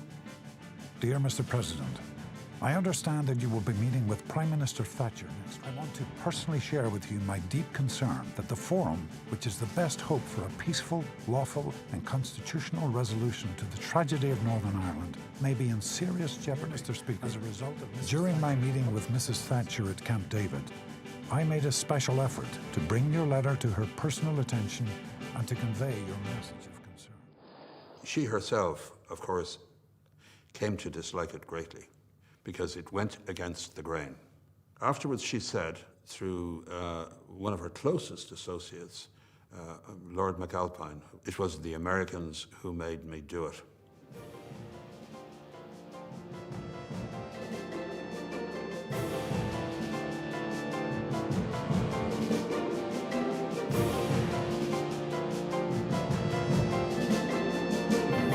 It was a mistake that unionism didn't recognize earlier the importance of that influence, the way in which Hume would use the pressure point of Washington to apply pressure on London to do business with Dublin, almost to the exclusion of the Unionists. So I don't think that we really caught on to that soon enough. And it was only in the latter years that we began to recognize that there was no point howling at the moon for John Hume and his influence in Washington. We needed to be on the Hill. We needed to be in Washington, giving the counterbalance to that influence and saying, look, any solution in Northern Ireland has to be one which both sides can endorse. John got a huge nationalist vote. Many people who were supporters of the armed struggle equally were supporting John Hume. And I think John knew all along that someday, in some way, you had to pull all of this together. I welcome the opportunity of facing them, of meeting them face to face, to say to them that I believe that violence is destroying this country and to ask them to stop it. When many other people might have quit, he would intensify his efforts. He just believed that he was on the right side of history and that he had read the Irish psyche properly. I think that anybody who has followed closely the events of the last couple of days would not interpret what I'm doing as any disrespect to the memory of people who have died in Northern Ireland, rather the opposite, an attempt to stop any further people dying. You can't make peace if you don't talk to the warriors, and you don't have to approve of what they're doing, and you certainly don't, by talking to them, approve of what they're doing. We wasted years. What stood by us and the peace process was that we probably met privately without anybody knowing for about 18 months. So we developed a sense of each other. He did it not by describing the IRA and Sinn Féin as terrorists, but describing how the goals of nationalism and republicanism could be met differently and could be met by a process of engagement if, you know, the Americans were to use their influence with the British. I was an MP at this time, you know, at a mandate. So it was ridiculous that my voice was banned, that I was censored, and that, you know, just talking was prohibited, and indeed was disguised as a moral imperative that you couldn't talk. John went against that. There's only two possible outcomes of our dialogue. One is that we will fail, which means that nothing has changed, or that we will succeed, which means that there will be an enormous transformation in the situation. The only road to the future for a divided people is dialogue of all its representatives coming together as soon as possible and facing up to the challenges and reaching agreement, because only on agreement can we have the lasting stability from which comes lasting peace. Out of instability comes all sorts of symptoms, the worst of which are violence and killing of innocent human beings. The traditional posture of Dublin has been to claim that unity is the only solution. But what does it mean? For too long it has been left undefined and interpreted by Unionists as conquest of the North by the South.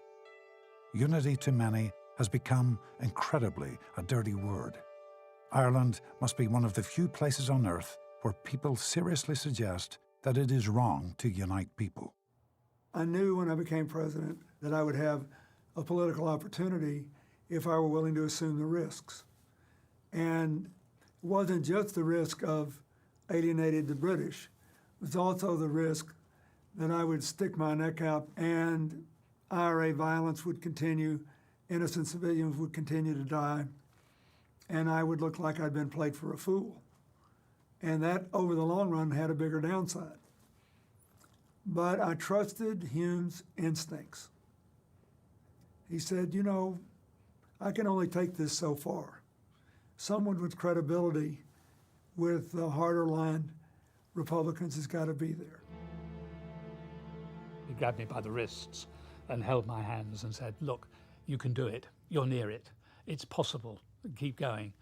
Lloyd George couldn't get there, others couldn't get there, but I really believe we can get there. I naturally gravitated to John because he was widely trusted across the board in our Congress, and I needed some support in Congress to do this. And he tended to legitimize the notion that America should do more. The person I kept asking was John Hume, who in the spring and summer of 1993 said, not ready yet, don't get involved, don't give Adams the visa yet. By the fall, the two had married, and Hume saw that Adams needed the support of coming here to the United States to talk to the IRA supporters here in the United States to get support for the ceasefire. He could not deliver the ceasefire without the support of the US. When we actually decided to do it, the British, we hadn't had time to tell the British, and I have never seen angrier British in my life. That was probably the most dramatic. John Major did not take our call for a week. There was some broken china there. There were, you know, I had a lot of trouble with the British for a brief period when I got involved, but I think the fact that John was there saying there is a way out of this. There is a peaceful way out of this. There's an inclusive way out of this. There's a way for a role for the UK to continue and a role for the Irish Republic and a shared power situation in Northern Ireland. It made it a whole lot easier. There was a disagreement.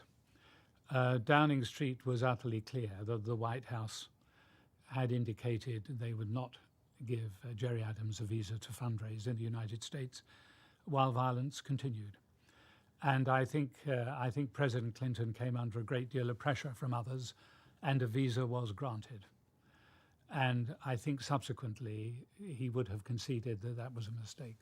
The British government has a different view of this whole history. I mean, that is to say, there was opposition to what I'll call the Clinton Initiative, which was the most concrete decision by the American government to play a role in what would happen in Northern Ireland in contravention to what the British government would have preferred. The Republic of Ireland had become a confident nation.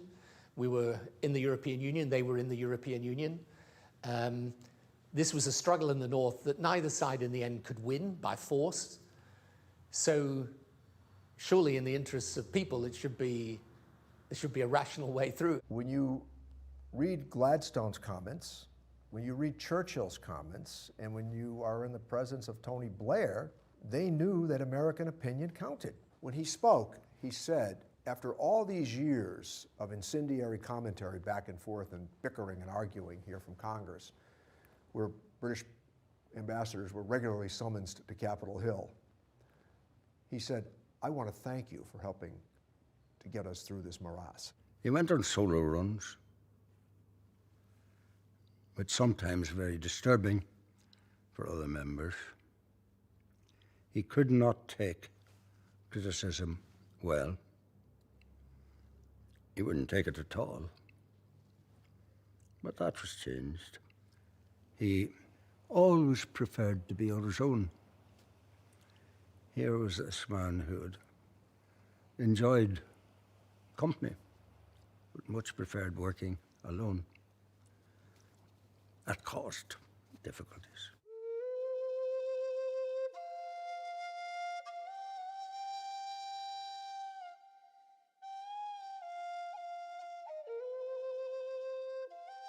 President Clinton sent an envoy to Northern Ireland who led the all-party negotiations for a peace settlement. The envoy determined to start with John Hume's formula of seeing the conflict in its wider context.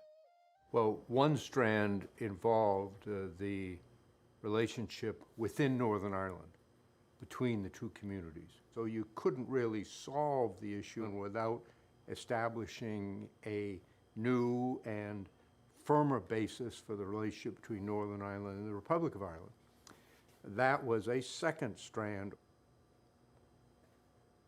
Going further, you couldn't take out of the discussion the reality that Northern Ireland is part of the United Kingdom. So there had to be included in the discussion the relationship between Ireland and the United Kingdom.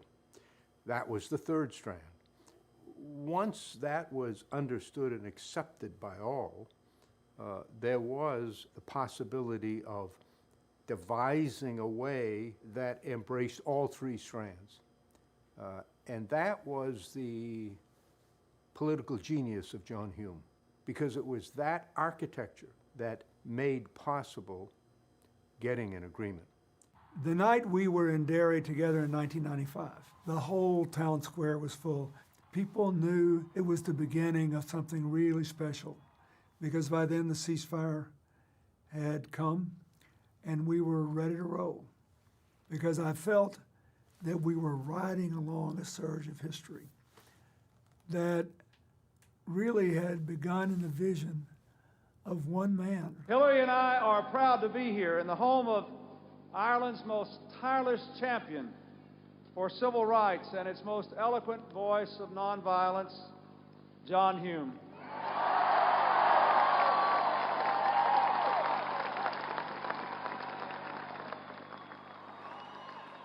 In 1998, the Good Friday Agreement was signed and roundly endorsed in referenda on both sides of the Irish border, and the Northern Irish troubles ended. The agreement's provisions for a power-sharing government, North-South cooperation, the principle of non-violence, and consent to constitutional change had all been described in John Hume's 1964 articles. Hume's strategy had become a political reality. He knew very well that he might be creating political circumstances in which his party could never be the majority party, in which the public could never reward him politically, because once there was a united government, people would be tempted to vote for the people they thought would most fiercely advocate their position. He did it anyway. He did it because the worst form of imperfect democracy is better than continued hatred and killing. Of course, when it was finally successful with an effort, the whole world celebrated. And later, you know, when I dealt with other issues where peace seemed impossible, I always use the Irish example. What if we could do it in Ireland, we can do it almost anywhere in the world. It's forgotten now, but it will become clear as history is written. His major achievement was the creation of the new agenda back in 1964. And the way he was able to steer that through Dublin, London, Brussels, Washington, and eventually persuade Sinn Féin. It is a remarkable achievement in one lifetime. Inside was a man who had something big to do. So he had to go elsewhere. And he did that in America. He did that in the European Parliament. There is a greatness about his political life and what he did and what he helped to change. I would put him in the same breath as Parnell, Daniel O'Connell. In the world we're living in today, where there are so many forces trying to take down that elemental human and humane view, John Hume and the results achieved in Northern Ireland stand as a stunning rebuke to the people who choose violence.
Hello everyone, and welcome to what I hope will be an enlightening conversation after such a powerful and dramatic film. My name's Paul Moore, and I'm absolutely privileged to be here tonight, and I'd like to thank everyone involved for the invitation to take part this evening.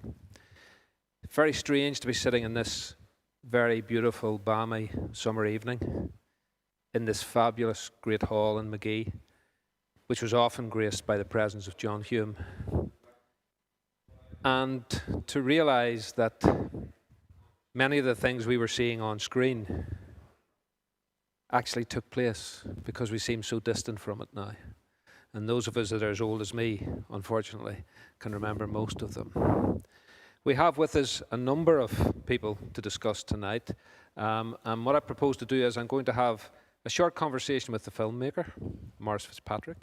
And then I'm going to ask my panel to introduce themselves. I'm not going to insult them by saying the wrong thing about them. I'm going to ask each of them to introduce themselves. And then hopefully we'll get into a conversation. Good evening, Maurice.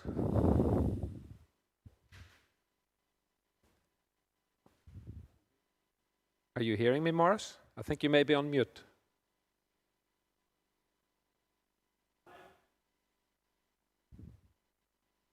I'm not sure whether Maurice is hearing us or not. Doesn't look like. Good evening, Maurice. Well, we'll come back to Maurice. We seem to be having a problem with the link. We'll come back to him. So let's move on to our panel members. I have two in Belfast and two with me here in the Great Hall. I'd like to go to our guests in Belfast first of all. And Nicola, can I ask you to introduce yourself, please, for our delegates?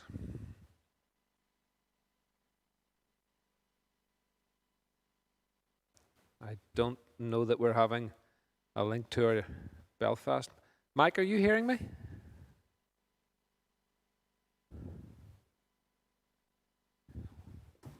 Well, we'll have to try and work on that. Hopefully my two guests here with me in the Great Hall we hear you. are hearing me and are hearing me clear. Maureen, would you like to introduce yourself? Good evening. My name is Maureen Hetherington, and I'm the Chief Executive Officer of the Junction, which is a community relations peace-building centre, and we focus on community relations, education and training, and with accompanying resources. And Mark? My name is Mark Durkin. I worked for many years as an assistant to John Hume. I also served in the negotiations leading to the Good Friday Agreement, and then after the Good Friday Agreement he nominated me to be Minister of Finance in the first power sharing executive. I subsequently succeeded John as leader of the SDLP and also as MP for Foyle. I'm just going to try our guests again. Mike, are you hearing me? No, not quite, but we'll get there. We'll get there in a moment. The first thing I want to ask the two of you with me here in the Great Hall is, Maureen, what's your reaction to the film? I think for me, it was uncomfortable. I was very young whenever the civil rights movement, and so to see the film, to be reminded, and it brings up memories of very dark days. So it was uncomfortable, but it was also interesting to see that side of John Hume and other people, and see him on the bigger picture and the way that he worked really hard. And I just loved the way that he always saw the bigger picture. So it was good to watch that, but it also makes me sad because we don't have that type of ethical leadership. Uncomfortable, sad, but always hopeful that hopefully that we can move forward and have something that's very different from those dark days. And you, Mark? Well, similarly, I mean, to watching that film and to hear those different clips of John and to read the quotations from John as well, and just being reminded of just that constant visionary persistence that he had, that very ethical approach that he had, that division in Ireland wasn't going to be solved by violence. He brought an historical analysis as to how the Northern Ireland problem had come about, that it wasn't going to be solved on the narrow ground of Northern Ireland itself. He had that bigger picture, and he was able to persuade others of it. People in America, people in Europe, people throughout Irish politics, and of course, in the end, also persuading those with a very different view from him here, whether it was people in the Republican movement or indeed people in the Unionist parties, because everybody came to join negotiations based on the Hume analysis, the three sets of relationships which became the three strands of the negotiations. Interestingly, sadly, we can't seem to just get Maurice with us yet, but one of the the documentary was that that relationship with America was the most decisive, and I'm quoting here, the most decisive and far-reaching dimension of John Hume's political life. Now, that's quite a claim. Would you agree with that? I would, up to a point. I would also say a big secret of John's drive and a constant part of his instinct was his dairyness. And he carried his dairyness in a very strong and positive way to the States, and that's one of the things that he used to engage and influence people. You know, the number of American politicians and American business people and academics that he brought to Derry and then engaged them, not just at the level of civic politics in Derry, but at community politics, social activism, economic activism, and gave them that sense of the full dimensions of our problems here and how America could help to solve those, not just on the political front. But John derived huge motivation from his engagement in the States. He always, no matter how tiring any of his trips must have been, and he was travelling not just in America but elsewhere, he always came back topped up. He always came back from the States recharged and renewed. And while his politics or his message didn't change, he definitely took great encouragement from that. But also, the Americans were impressed by someone who wasn't just pushing his own political line about a supposedly intractable problem. He was telling them there could be a solution, that it was more complex than some of the simplistic versions that maybe Irish America had been given about Northern Ireland, and that America could play a role to help to enable others to engage differently here, both the British government, involving the Irish government, and of course all parties. And the fact is, probably, would John have succeeded in persuading the British government towards the sort of process that the British government ended up engaging in without that American influence, without that American leverage? No. Maureen, your work is very much around community, and it's a much overused term, grassroots kind of work within the Derry area. And it made me realise when I was watching the documentary that we all know about John Hume, the politician, but we know very little about John Hume, the man, and his relationship with Derry. Yeah. Did you have an insight into that in any way? Well, I suppose I didn't meet him until latter years anyway, but certainly he would have been quoted a lot. And, you know, it's something that we really don't know the half of what he was involved in, from the civil rights movement going into politics. You know, the risks that the man took. His speeches are phenomenal. They are insightful. They have foresight, and they are statesmanly, you know, and it's just really impressive whenever we do use quotes. So it's hard to separate for me the politician. But with regards to the work that I would do, I have a lovely story, and we would have a lot of young people who would come on study trips from the USA, and it wasn't once, but on a number of occasions, the students would be out and about, and occasionally they would meet this larger-than-life man that they just, you know, had read up on.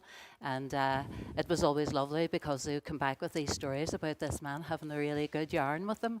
Sorry we're late, but John kept us back. It was just so wonderful. So he was so grounded. And I loved him as a man, because when you talk about community, it makes me think of that, you know, that African philosophy of Ubuntu. I am me because of you. And that was about humanity. It was about all in this together. It was about the humanness. It was about compassion. And it was about, you know, being all inclusive. And throughout all his speeches, he was very much involved in that take. And, you know, whenever he talked about nationhood, he said it wasn't about people or geography. It wasn't about geography or place. It was about people. So that side of him, so it's hard to...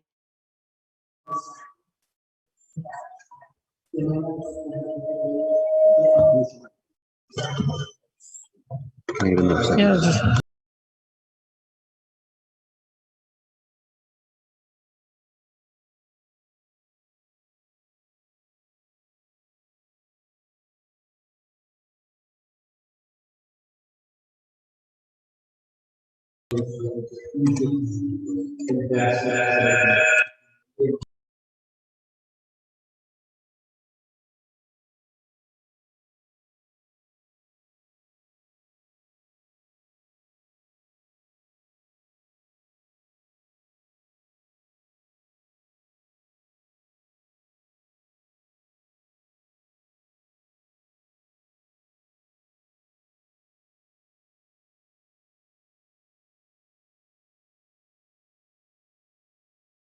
Community we are whenever you're the larger picture and whenever you've got this worldwide pandemic and the people have come across and worked with each other and that has broken down religious barriers, sectarian barriers, people supporting each other to provide the most vulnerable.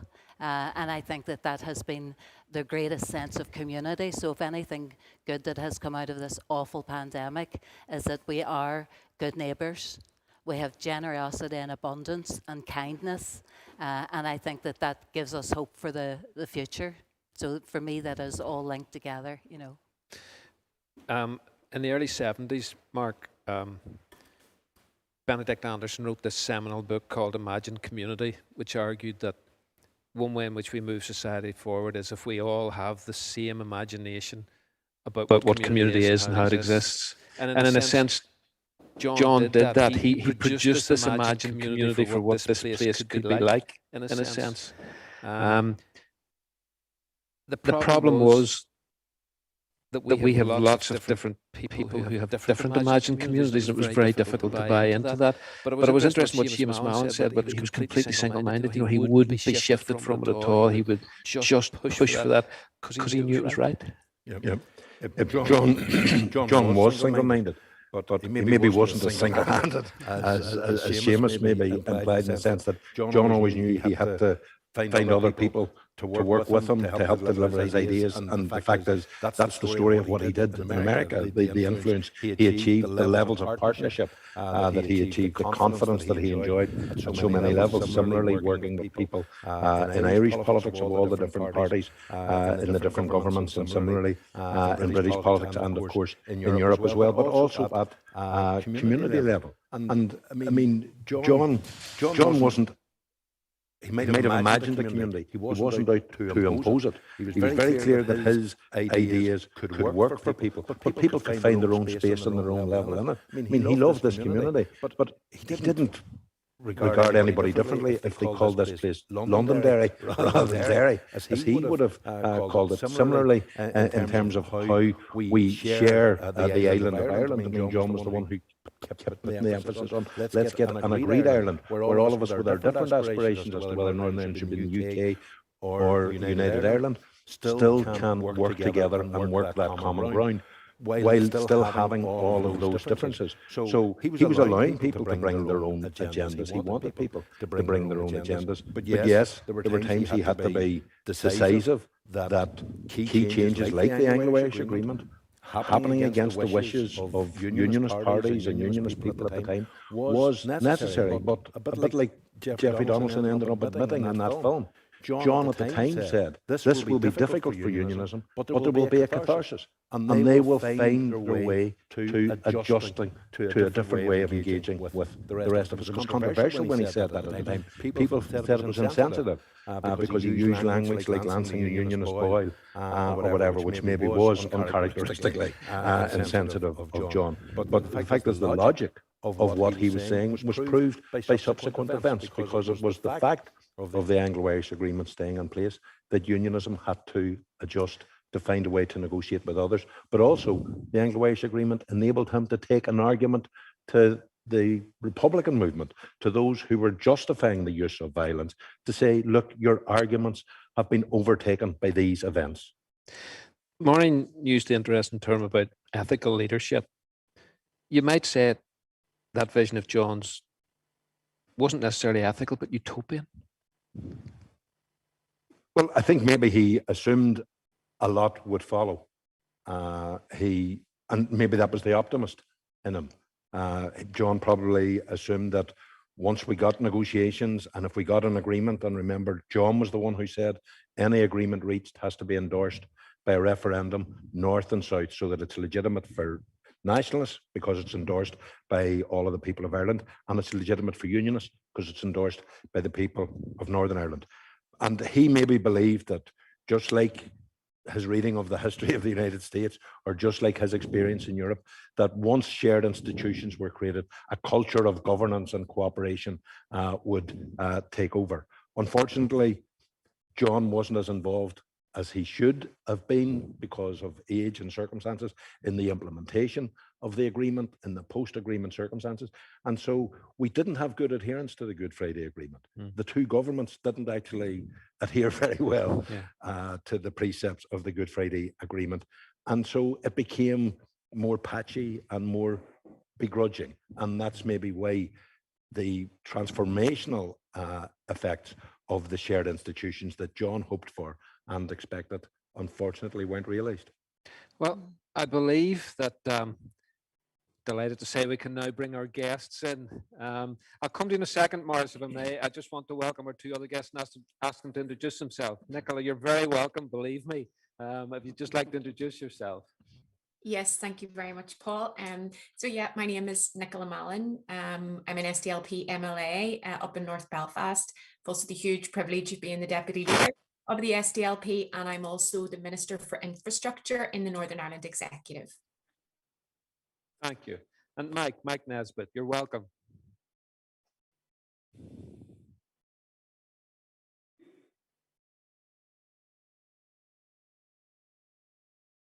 You're on mute, I think, Mike.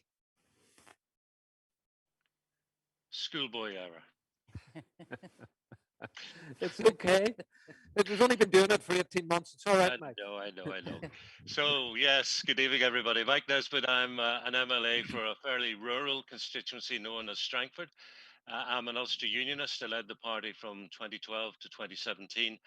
And before that, I was a broadcast journalist, which is when I first got to encounter and hear from John Hume. And you cannot believe how absolutely delighted I am to speak to you, Maurice. You're very welcome. Thank you. Wonderful to be with you.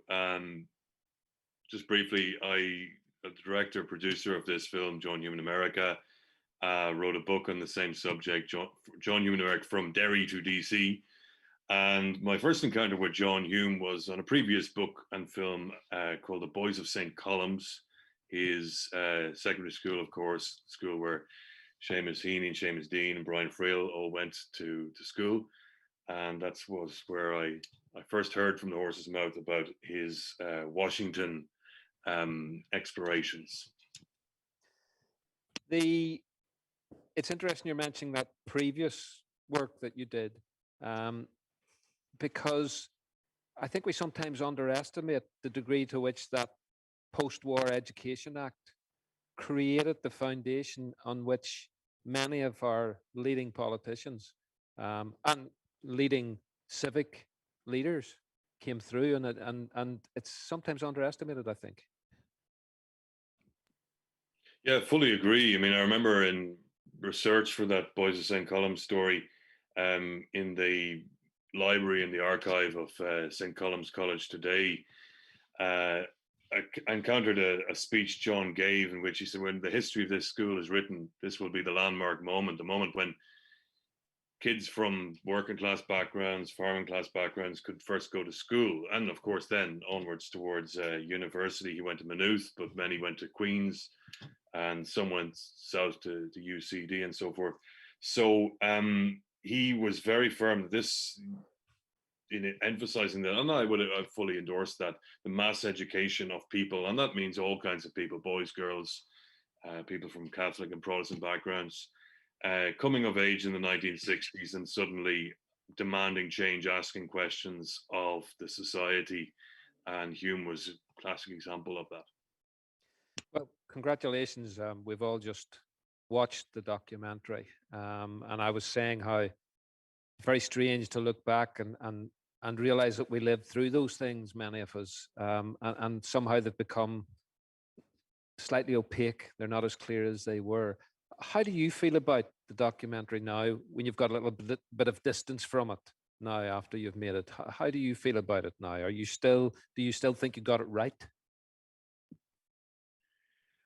I let others be the judge. I'll tell you what, though, it's been a really interesting journey to present this to all kinds of people, been really all over the world, Australia, Russia, Japan, and the United States for certain, but school kids, all kinds of people.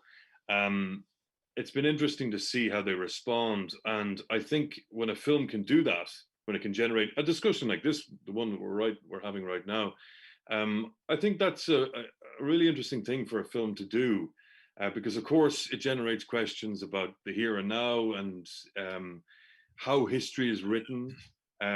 What should we laud? What should we learn from? It just has great capacity to generate a debate. I suppose my own attitude towards the film is very much framed now the fact that John has passed on last August, and that caused, I think, throughout the whole island and beyond, reflection on his legacy. And there's an aspect of legacy to the work. And I made a point of the film, the cut of the film that you've just seen was done for PBS in the United States. It was an hour-long cut for public television there, because I think it's really important when one thinks about US engagement. We have, President Biden has been explicit and very, very clear-minded about his perception of his role in protecting the Good Friday Agreement and standing by the peace in Ireland. I think it's very important to know where that came from. Bertie Ahern, in an interview, I remember, made that point really clearly. This started with John and Tim. This started with John and Teddy Kennedy, and it's really important to know that was hard earned, and it took a great deal of vision and a great deal of protecting against competing analysis, shall we say. I'll come back to you in a moment. I want to bring in our other two guests because they've been waiting for so long. Nicola, can I just ask you, first of all, your response to seeing the film? I think it's a very moving film, but I also think, for me, it's a rally cry. I'm one of the future generation of the SDLP. And I think if there was ever a time when we needed to be reminded of the importance of having a vision, about giving hope to people, about the importance of having a job and what that does to transform particularly a young person's life. And I know that because we recently had rioting up here in Belfast, and it was disadvantaged, angry, young, alienated youths that were engaged in that violence. So for me, it's about, taking that moment to think again about wanting change, the need to have courage in politics, integrity, sincerity, the importance of being a strong communicator. And then it's a really poignant reminder that, as John realized, this place works when we respect each other's identities, and that's very much embodied in the 3 strands of the agreement. And so we're at a time now where the DUP are boycotting North-South Ministerial Council meetings at a time when Brexit has deeply unsettled and unnerved many people, and it's being talked up many ways to things that it isn't. So I think if there was ever a time where we needed to reset and get back to that visionary type of politics, that compassionate approach to politics, that respectful approach to politics, where we work right across these islands and further afield to address the challenges facing our citizens, it's now. Mike, I don't want to label you as the voice of unionism in this debate, because unionism is a very complicated thing. And I'm interested in your response to it as a person, not necessarily as a unionist, in terms of its balance and in terms of its portrayal of that period, as well as John Hume. Well, I've had the pleasure of being on debates following a screening with Morris on a number of occasions, both here and in the United States. And one of the important things to me about this documentary is that it just confirms that John Hume was a strategic thinker who thought long term, with definite aims and objectives, when it was all too easy over the last 50 years, particularly through the conflict, to allow all your energy and your focus to be absorbed by the latest crisis, the latest incident, the latest event that needed to be managed. And I first came across John as a broadcast journalist with the BBC in Belfast in the 1980s. And he was a regular contributor, but he was really irregular in his vision and his thoughts, because while everybody else was talking about the negativity of a divided society, John was talking up the positivity of being a diverse society and how good that could be for us going forward. And part of the strategy that he had was engaging America. And as Morris's documentary proves, he spent a long time working at that. But the culmination, to one extent, was February 1994, when the National Committee on American Foreign Policy had organized a conference, a one-day conference in New York on Northern Ireland. And they wanted the 5 leaders of the local Northern Irish political parties to attend. And they'd signed up John Alderdice for Alliance, John for the SDLP, my predecessor, Jim Molyneux, for the Ulster Unionists, and Ian Paisley for the DUP. The missing link, of course, was Gerry Adams of Sinn Féin, who was not allowed in America because he couldn't get a visa. And very controversially, President Bill Clinton granted him a 48-hour visa, against the advice, by the way, of his own State Department, amongst others, and very much to the anger of the British administration under Prime Minister John Major. What happened? John had spent decades becoming the voice, the go-to person on Northern Ireland. And that day in the Waldorf Astoria Hotel, I saw him hand over that mantle effectively to Gerry Adams. After the conference, in the reception area of the ballroom of the Waldorf Astoria, about 40 TV cameras like rings of an onion around Gerry Adams as John stood and watched. Now, my party has a mantra of country first, party second, individual third. If you substitute the people for party, John Hume put the people first, the party second, the individual third. What an amazing act of leadership to lobby for Gerry Adams to be given that visa and to be allowed to come and speak, because he knew it was the right thing to do for the people to bring forward peace, to put the people first and the party second. He lived the Ulster Unionist credo better than most Ulster Unionists lived it. And we need to get back to that.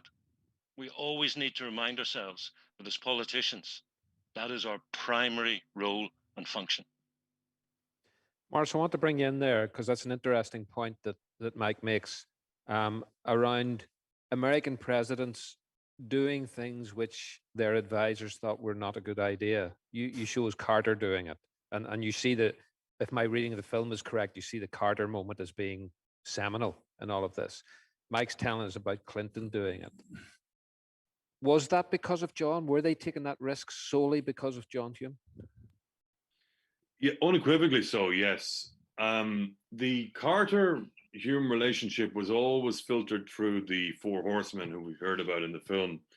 And they were very powerful politicians, very important to Jimmy Carter, who was in a sense a neophyte politician in Washington, D.C. He'd come up from Georgia and certainly looked to people like Senator Kennedy, Speaker O'Neill, for a steer on things, and certainly on the Irish question. But they were taking this is very much on the record. You look at the Ted Kennedy oral history, look at many of the things that written about Tip O'Neill and written by Tip O'Neill. It's indisputable that the person they were listening to was John Hume. In the film, again, I was moved to do this, to have, Clinton just says it as boldly as that. I trusted Hume's instincts. The Adams visa, which Mike has just referred to, was a big risk for Bill Clinton. And if you trace the evolution of it, I mean, it's documentary unto itself, but the lead up to it, Hume held back a little, and then he gave the indication to both Nancy Soderbergh and to the president, this is the moment, they are very serious about this ceasefire and peace talks and so forth. So the joint declaration had happened, and it was a seminal moment, and Hume read the history right, the evolution of this right.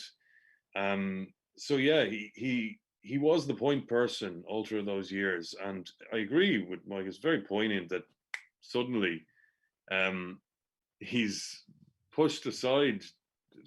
I think that's the appropriate phrase, Story Waldorf moment, it must have been very difficult for somebody who had taken this huge step, taken this huge risk, and nevertheless he saw the value of it. And just today, in advance of our conversation, I was looking through the oral history. The Teddy Kennedy oral history has now been published in book form as well by Oxford University Press. Came to the Northern Irish section, and I sadly saw that there was no picture of John Hume. The picture of Teddy Kennedy with Paisley and with McGuinness and so forth. But I thought that's important not to do that. It's really important to understand, as Mike has pointed out, quite how seminal this person's presence was done for the 3 decades of the Troubles and before. So that's why I took the kind of the longer view in the film. It's interesting you mentioned about the oral history now being in book form, because obviously your documentary is in book form as well. Looking at both of them, I see them as kind of two halves of the same walnut, because the book does things that the documentary can't do, and vice versa. I fully agree. It's a funny one when you're the same person, when you've written the book and made film. It's a different voice. It's a different approach. I remember coming upon the theme of the McBride principles, which is in the longer version of this film, the version that you haven't just seen. And I included somebody who was quite critical of Hume for being so antagonistic to the McBride principles. In the book, I was more of a position because as a single author of the book, I could just simply analyze it in my own way. But I felt at the same time, when you're making a film, it's important to have a concert of voices, and some of those voices obviously one doesn't agree with, but it's important that they are there. And so I found it quite taxing, challenging, tiring to try and do both. But I'm delighted that the book seems to be, it's been republished in the United States, the University of Notre Dame Press, and it's been well received. So it's good. I think it's an easier way to have the story on record some way. A book sitting on a shelf. I want to come back to Mike's point. I want to ask Nicola first, and then I'm going to come to Mark, just to let you prepare yourself, Mark, on this. Mike's story about handing over power to Gerry Adams in that way. And in actual fact, it's a really ironic point that the documentary makes. If John Hume's vision was successful, it would inevitably mean that power would be handed over to the two polar ends, because people will always gravitate towards those who will represent their views most forcibly. And that means that people like yourself coming afterwards and trying to sustain that vision have an impossible job. Yeah, I mean, it's certainly a challenge when you have a vision and when you're acting in the greater good, and you do, as Mike said, you put people first, way ahead of your party self-interest, and your vision is so strong and your roadmap is so strong, and you've worked so hard to build up all of the alliances and the relationships that are required to deliver that, then the SDLP did find itself in a very difficult situation where its vision was appropriated, its language has been appropriated, its policies have been appropriated. But what I think has happened is that the DUP and Sinn Féin have, I think it was Seamus Mallon actually that said this to me. He said the Good Friday Agreement hasn't failed the people of Northern Ireland. The DUP and Sinn Féin have failed the Good Friday Agreement. So there's a job of work for the SDLP and for others to be setting out again what we need to do to bring our people together, to give them hope, to give them prosperity, and to set that out. So I think you have people at every level in the SDLP hungry to do that and trying very hard to do it. And if there was ever a time when that type of politics is needed, it's now, in the face of COVID and the huge challenges as that has been, and also the challenge to actually overcome this pandemic, but actually get to a better place for people, a fairer place, but in the face of a climate crisis and also in the face of Brexit. So John and everyone else who worked with him, and others from, I speak for the SDLP perspective, people like Mark and others, who have walked a very difficult path, took very difficult positions, came under attack for doing so. They've handed the baton on to us, and it's now Colm Eastwood's job, my job, Clara Hanna's, to carry that vision on and carry that work on, because our quality of life of our people living across the north is nowhere near where it should be. And so our job is to transform that. It would be very remiss of me not to point out that we haven't got the DUP or Sinn Féin here to defend themselves, but I take your point. Mark, I'm going to give it more forcibly to you, if I may. All the elections would suggest that the SDLP fell into a wilderness because the vision that John had was delivered. No, I don't think it was because the vision that John had was delivered, because the vision has still to be fulfilled.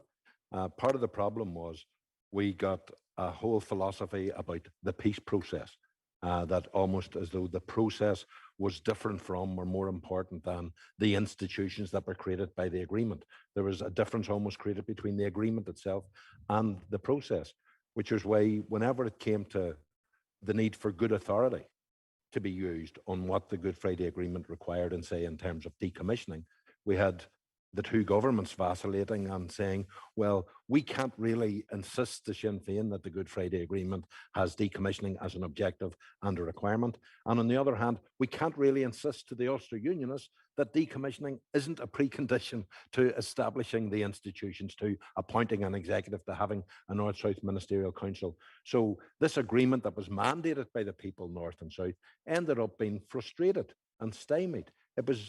It wasn't until December 1999 that we actually had an executive formed and a North-South Ministerial Council, because we had this standoff, and the two governments could have used better authority around the interpretation and the implementation of the agreement. But then within that standoff period, the two governments decided, right, the problem here is now between the Ulster Unionists and Sinn Féin, so we'll concentrate on them. And we will do negotiations between Sinn Féin and the Ulster Unionists to get around the decommissioning problem. What had given us the agreement was an inclusive process, an all-party process. Whenever Tony Blair had sent the fax a few days before Good Friday, the 30th of March, to David Trimble and John Hume for their eyes only, giving a version of Strand 1, John Hume went to Downing Street and told Tony Blair, we will not negotiate with a so-and-so fax machine. If you want to contribute to negotiations, you don't work on a couple of parties, you join the talks, we do it on an all-party basis.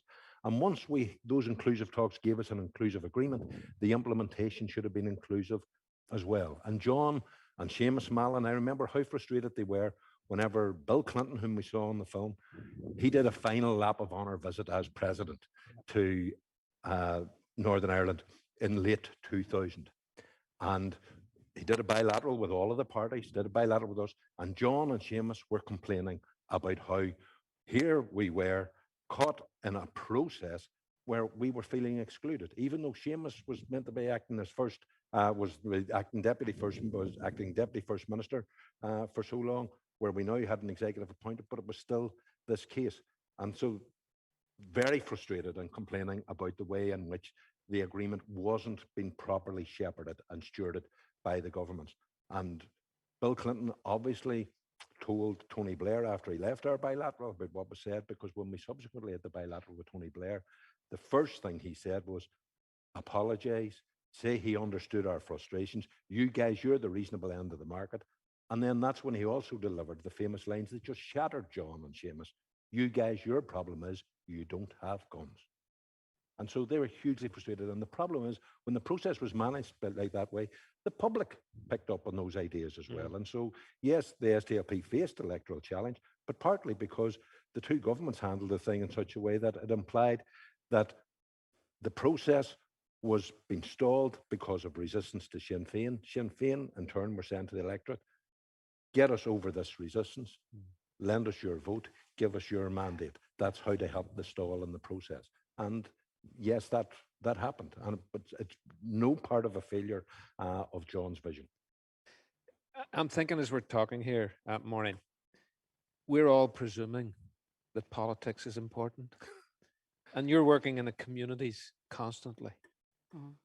Do they talk about these things? Are these things important to the communities that you're working with? Do they operate on that kind of political level? I think it was Mary Robinson that said, that peace is too important to be left to politicians.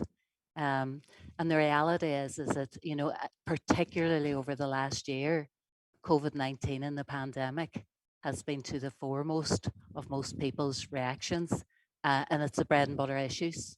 It's about education. It's about the health system, as Nicola was quite rightly saying. You know, those are all interconnected strands of reconciliation. So we have to get the politics right, but we also have to get the economics right. We have to get the psychological issues right. We have to get the environmental issues right, the legal issues, you know, reform, and also the spiritual. How are we, you know, how do we practice faith in the public square about neighborliness, compassion, sharing, you know? So, and these are the things, you know, all of those things combined are really, really important to people at the moment. I have to say that I could never be a politician, so I don't want to be derogatory about, you know, politicians, but and I'm being diplomatic about that. But the reality is that all of the politicians, people feel that they have let them down. And you know, so the energy now is not about the politics, but how can we make communities better? The crossover, the support for each other, you know, has been really energizing. What people have done during this pandemic has been incredible. But those are big issues. The other thing that comes up a lot is about justice. And because of the past not being dealt with and that ongoing sore, and it's never been resolved, and we keep revisiting it. So there's some issues from the past that still have not been dealt with. And again, in light of the pandemic, they feel that the politicians have, there's a dishonesty there. And that has come up quite often as well. But yes, bread and butter issues, what matters, you know, the health. Actually, a recent workshop there were two women actually very, very anxious. And this is the politics of fear, where two women were saying, if we go into United Ireland, I can't afford the health care. Back to health, back to, and I worry now about this politics of fear because we're coming up to elections. So you can see that creeping in. And obviously with the Brexit, the protocol, you know, the way that the language, there's anger, there's, you know, there's the media doesn't help. So, and I think that those come into the conversations as well. But overall, I think that the people are miles ahead of the politicians at the moment, and they're thinking of the bigger picture. Mike, what the question I'm putting to Nicola and to Mark could equally be put to the Unionist Party, in a sense. And then it was very interesting listening to Jeffrey Donaldson, in my eyes, trying to get his head around what went on and how they reacted to that and so on. Now, you know, if you look up your biography on Wikipedia, it tells us that you're a liberal unionist, which I think has to be an insult on any day of the week. But you know, how do you find within unionism, how do you approach making that peace with views that you don't agree with and yet hold to liberal values with a small L, important liberal values, the kind of things that Maureen's talking about? Well, the first thing I would say, Paul, is that I would agree with John Hume's analysis. Again, while everybody else was obsessing about the fact that there was a physical border on the land that is the island of Ireland, John was concerned about the borders in people's minds and breaking those down. Because if we all got cryogenically frozen for 5 or 15 or 50 years, when we re-emerge, there will still be British loyalists and unionists, Irish nationalists and Republicans, and people who want to be described as others on this little postage stamp on the world map. And none of us own this territory anymore. Unionists thought they did for a while, but they don't anymore. So how do we get along together? How do we rub along together? And the objective, as Maureen was hinting at, was make Northern Ireland work, measured by the quality of our public services, how well people feel about themselves. Do they get out of bed with a sense of purpose in their lives? Do they have a worthwhile job to do? Do they feel that they're being treated as fairly, that they have as good a shot at success as the next person? And it doesn't matter what your constitutional preference is. We can all agree that that is the political objective, is to make Northern Ireland work. And, you know, our equivalent of the White House is Stormont Castle. And unlike the White House, one person doesn't go in as the leader, two go in our system. One has to be unionist, one has to be nationalist. And for the last, what is it now? Is it 14 years since 2007? It has been the leader of the DUP, the leader of Sinn Féin. And they've proven time and time and time again, we don't need any more examples of the fact that they cannot form a partnership to lead together. And so that was my proposition in 2017, and it remains my belief today that the way to best serve all the people of Northern Ireland is to have an Ulster Unionist and SDLP leadership in Stormont Castle leading our executive. Because although we have 5 parties around the executive table, and Nicola represents the SDLP, and Robin Swan in Health represents the Ulster Unionist Party, and they both do it extremely well, the fact is the real power rests with Sinn Féin and with the DUP. And the last point I would make is again to Maureen's point about communities being ahead of the politicians. My question is, so far removed from 1998, when we repatriated all those powers from Westminster to Stormont, why did devolution stop up that hill? Why didn't we roll those powers off the hill, down into councils, through councils, into communities? Because all the research I've read says the closer you get informed decision making to the domestic unit, whatever that happens to be, the better your chances of affecting positive change in people's lives. And my answer for the fact it hasn't rolled off the hill is that the 2 parties in Stormont Castle are command and control parties, and they want to hold on to that power. And again, that's putting party before people. Mike, it's really interesting, and it may be that I'm not paying enough attention, but what you've just said there sounds to me to be very forceful and very compelling. Why are we not hearing that from the Unionist Party, that idea of rolling the devolution out to the people? Or am I not listening well enough? Well, I don't know, Paul, because I've said it and I've said it and I've said it, and I suppose I have to learn from John Hume. You can never say it too often, and I don't just say it internally within the party. But the party's not saying it. My point is the party's not saying it. You may be, but the party's not. Well, I think let's see how Doug Beattie beds in, because I brought him into the party. I think he's going to be a fantastic leader, not just for unionism. And people always say, what's the difference between you and the DUP? I think it's pretty stark at the moment. You have Edwin Poots coming in to take over the DUP, and I'm not just having to go this. I mean, this things he's said. He's there to reform the Democratic Unionist Party. So for him, the party comes first. He's also not taking the first ministry. He's being leader of the DUP. Again, proof the party comes first. Doug will not do that.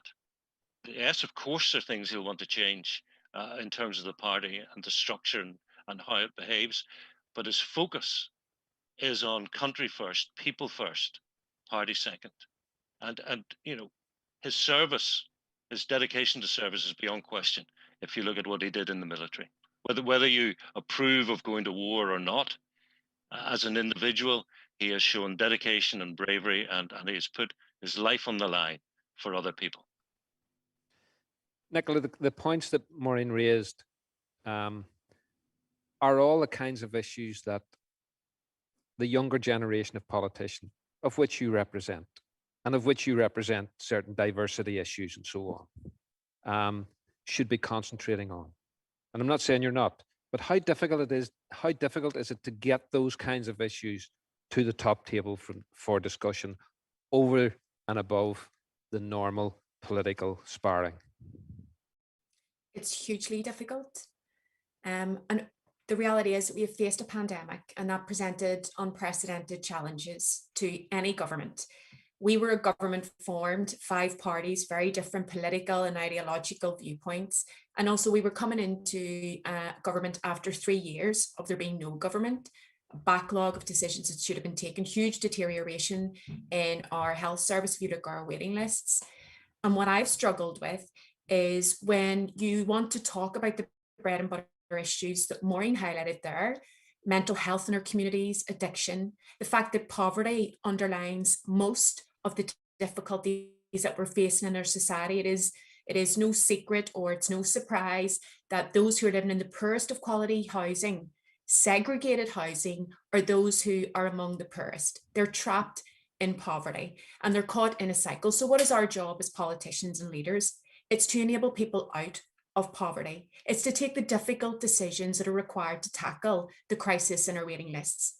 And I put out a statement yesterday, and I've been trying to have this conversation about political leadership requires tough decisions. You can't continue to run away with them. And yet the media and the preoccupation continues to be around the high political drama within the DUP and Sinn Féin. Will they tear the institutions down? Will they not? Who will Edwin appoint as First Minister? Who will he not? And that's the frustration that I find. Meanwhile, communities are suffering. That's all that they see their politicians engaging in, that stunt politics, it's student union type politics. And then is it any wonder that people feel that politicians can't be trusted, as Maureen said, or that they are self-serving and not really interested in trying to improve the lives of people living right across Northern Ireland? And Maureen is right.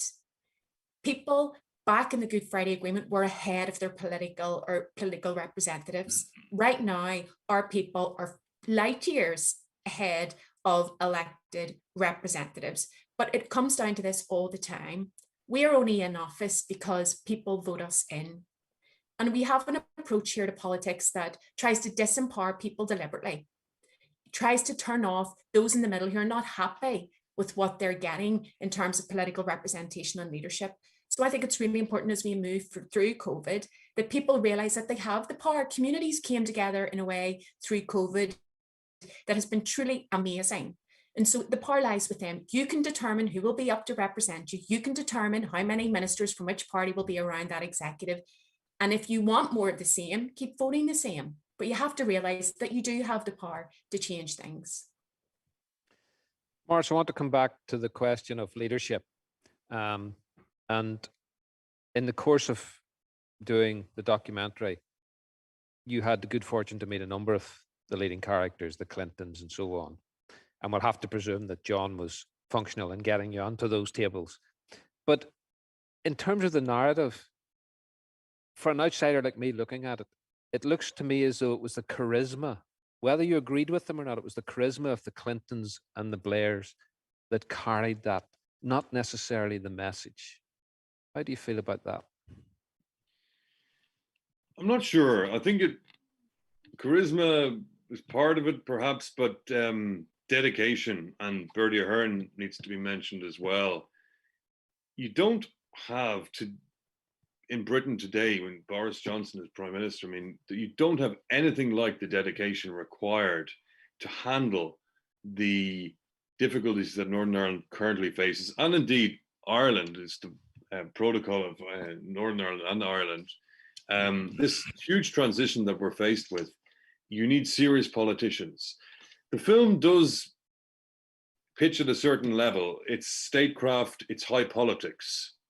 I very much appreciate what we've just been discussing, Maureen, and of course, Mike and Nicola responded. And I think Hume never once in his life lost focus of the importance of community, the importance of getting jobs into Derry. I remember interviewing Seamus Mallon. Mallon said, which I think is completely correct, Derry made John, and in many ways, John made Derry. He left an enormous imprint on his hometown, his home city. And yet he was always able to keep this, what I call dual focus. He understood, yes, you must focus on creating communities, shared spaces, creating prosperity and a stake in society. He knew that and he always stood by it. Equally though, he never lost sight of something else. The creation of Northern Ireland happened, and I use this quote in the film, through negotiations between Dublin and London. There was duress on the part of the Ulster Unionists at the time, and suddenly you had the creation of two very unsatisfactory states on the island of Ireland. And Hume never lost focus of the difficulties engendered by that initiatory moment, the foundational moment, and how one needed to create new relationships. The three strands, which we will take as part of our bread and butter in any debate like this, they are fundamental. So while yes, community all the way, I also think in a contested space, in a space where people can easily enter into conflict over a single word, a single right to march, it's always important to remember how wider relationships can have a huge influence. I mentioned earlier the role of President Biden. I should also mention Chairman Richie Neal, Speaker Nancy Pelosi. These people have actually had huge consequential impact on the island of Ireland in the last 12 months. And I think Hume was a unique politician in never losing sight of either of those things. The power of the people, but also the power of high politics. I want to pursue the same thing with you, Mark, if I may. Maureen's already referred to the kind of vacuum in leadership. We do not have that kind of charisma. Now, I remember when Clinton was here in Derry, the whole of the area and probably the whole of the north of Ireland was just kind of fired up by that charisma of him being here. We don't have that now. We don't have the Ian Paisley, the Martin McGuinness, we don't have those kind of figures there. And so we have a vacuum. There doesn't seem to be any leadership. Is that fair? I don't think it is fair in the sense that I think there is leadership that is there. That leadership doesn't always get accorded the leverage or the status or the platform that maybe it deserves. We live in, I suppose, a different age, a different time. And of course, with a lot of the chaos that's been created by Brexit, with all of the preoccupations that are naturally there from COVID, and then with the wider big global challenges in terms of climate change, it is harder for people, I suppose, to get a clear hearing on how they join all those issues up together and at the same time address our local political challenges, both in the north and on the island and within these islands. The fact is, going back to the point about community, let's be clear, when we look at the example of things that John did and John leveraged, alongside getting the Anglo-Irish Agreement, he made sure the International Fund for Ireland was established. And the point was that International Fund for Ireland, in turn, then was funding local economic initiatives. It was funding community-based programs. It was exactly devolving power downwards before we even had power, going back to Mike's point. Similarly, on the back of the ceasefires, Jacques Delors, the president of the European Commission, said to John, I think we can set up a fund to support this. And John said, don't set that fund up until you've met all three of us as MEPs, making sure the unionist MEPs were involved, so that the fund was announced, the special fund for peace and reconciliation was announced. And again, how did it work? Not by handing money just to government departments, but by creating money channels that would go into communities, that would support local economic, that sense of empowerment. And again, whenever we set up the institution, whenever we set up the executive, we created a thing called executive program funds to replicate that model and make sure that some of the executive's own budget would similarly go into those sorts of programs, because we thought European money is going to drop off in the future, international fund money is going to drop off in the future.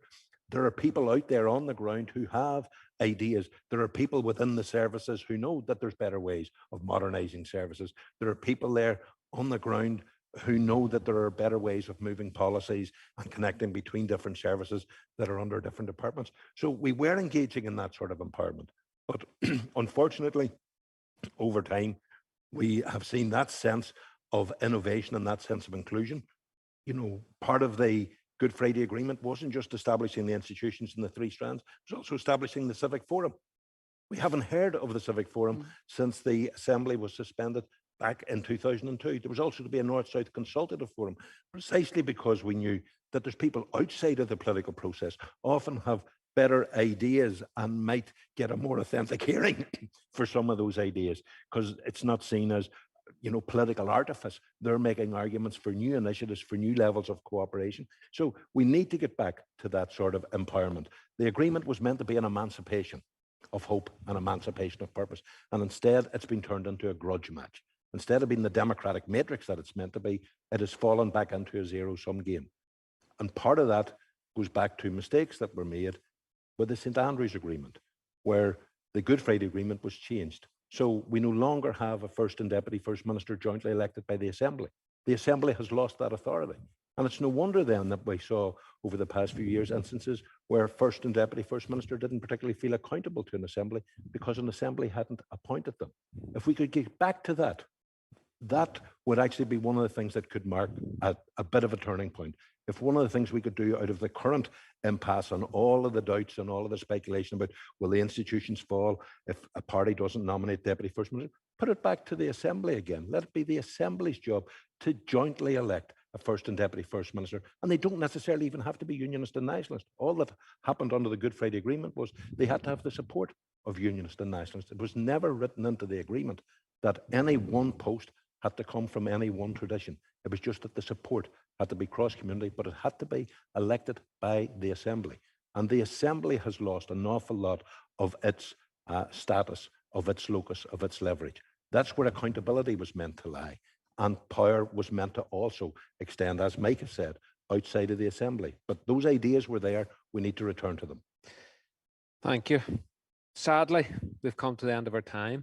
I'd like to apologise to Mike and Nicola and Morris just for the early hiccup, but we got on famously here until we got you back. Thank you for your contributions. I really appreciate it. And the only thing I'd say, Mike, is that I hope you're wrong about us in 50 years still being in the same place. I hope it has moved on.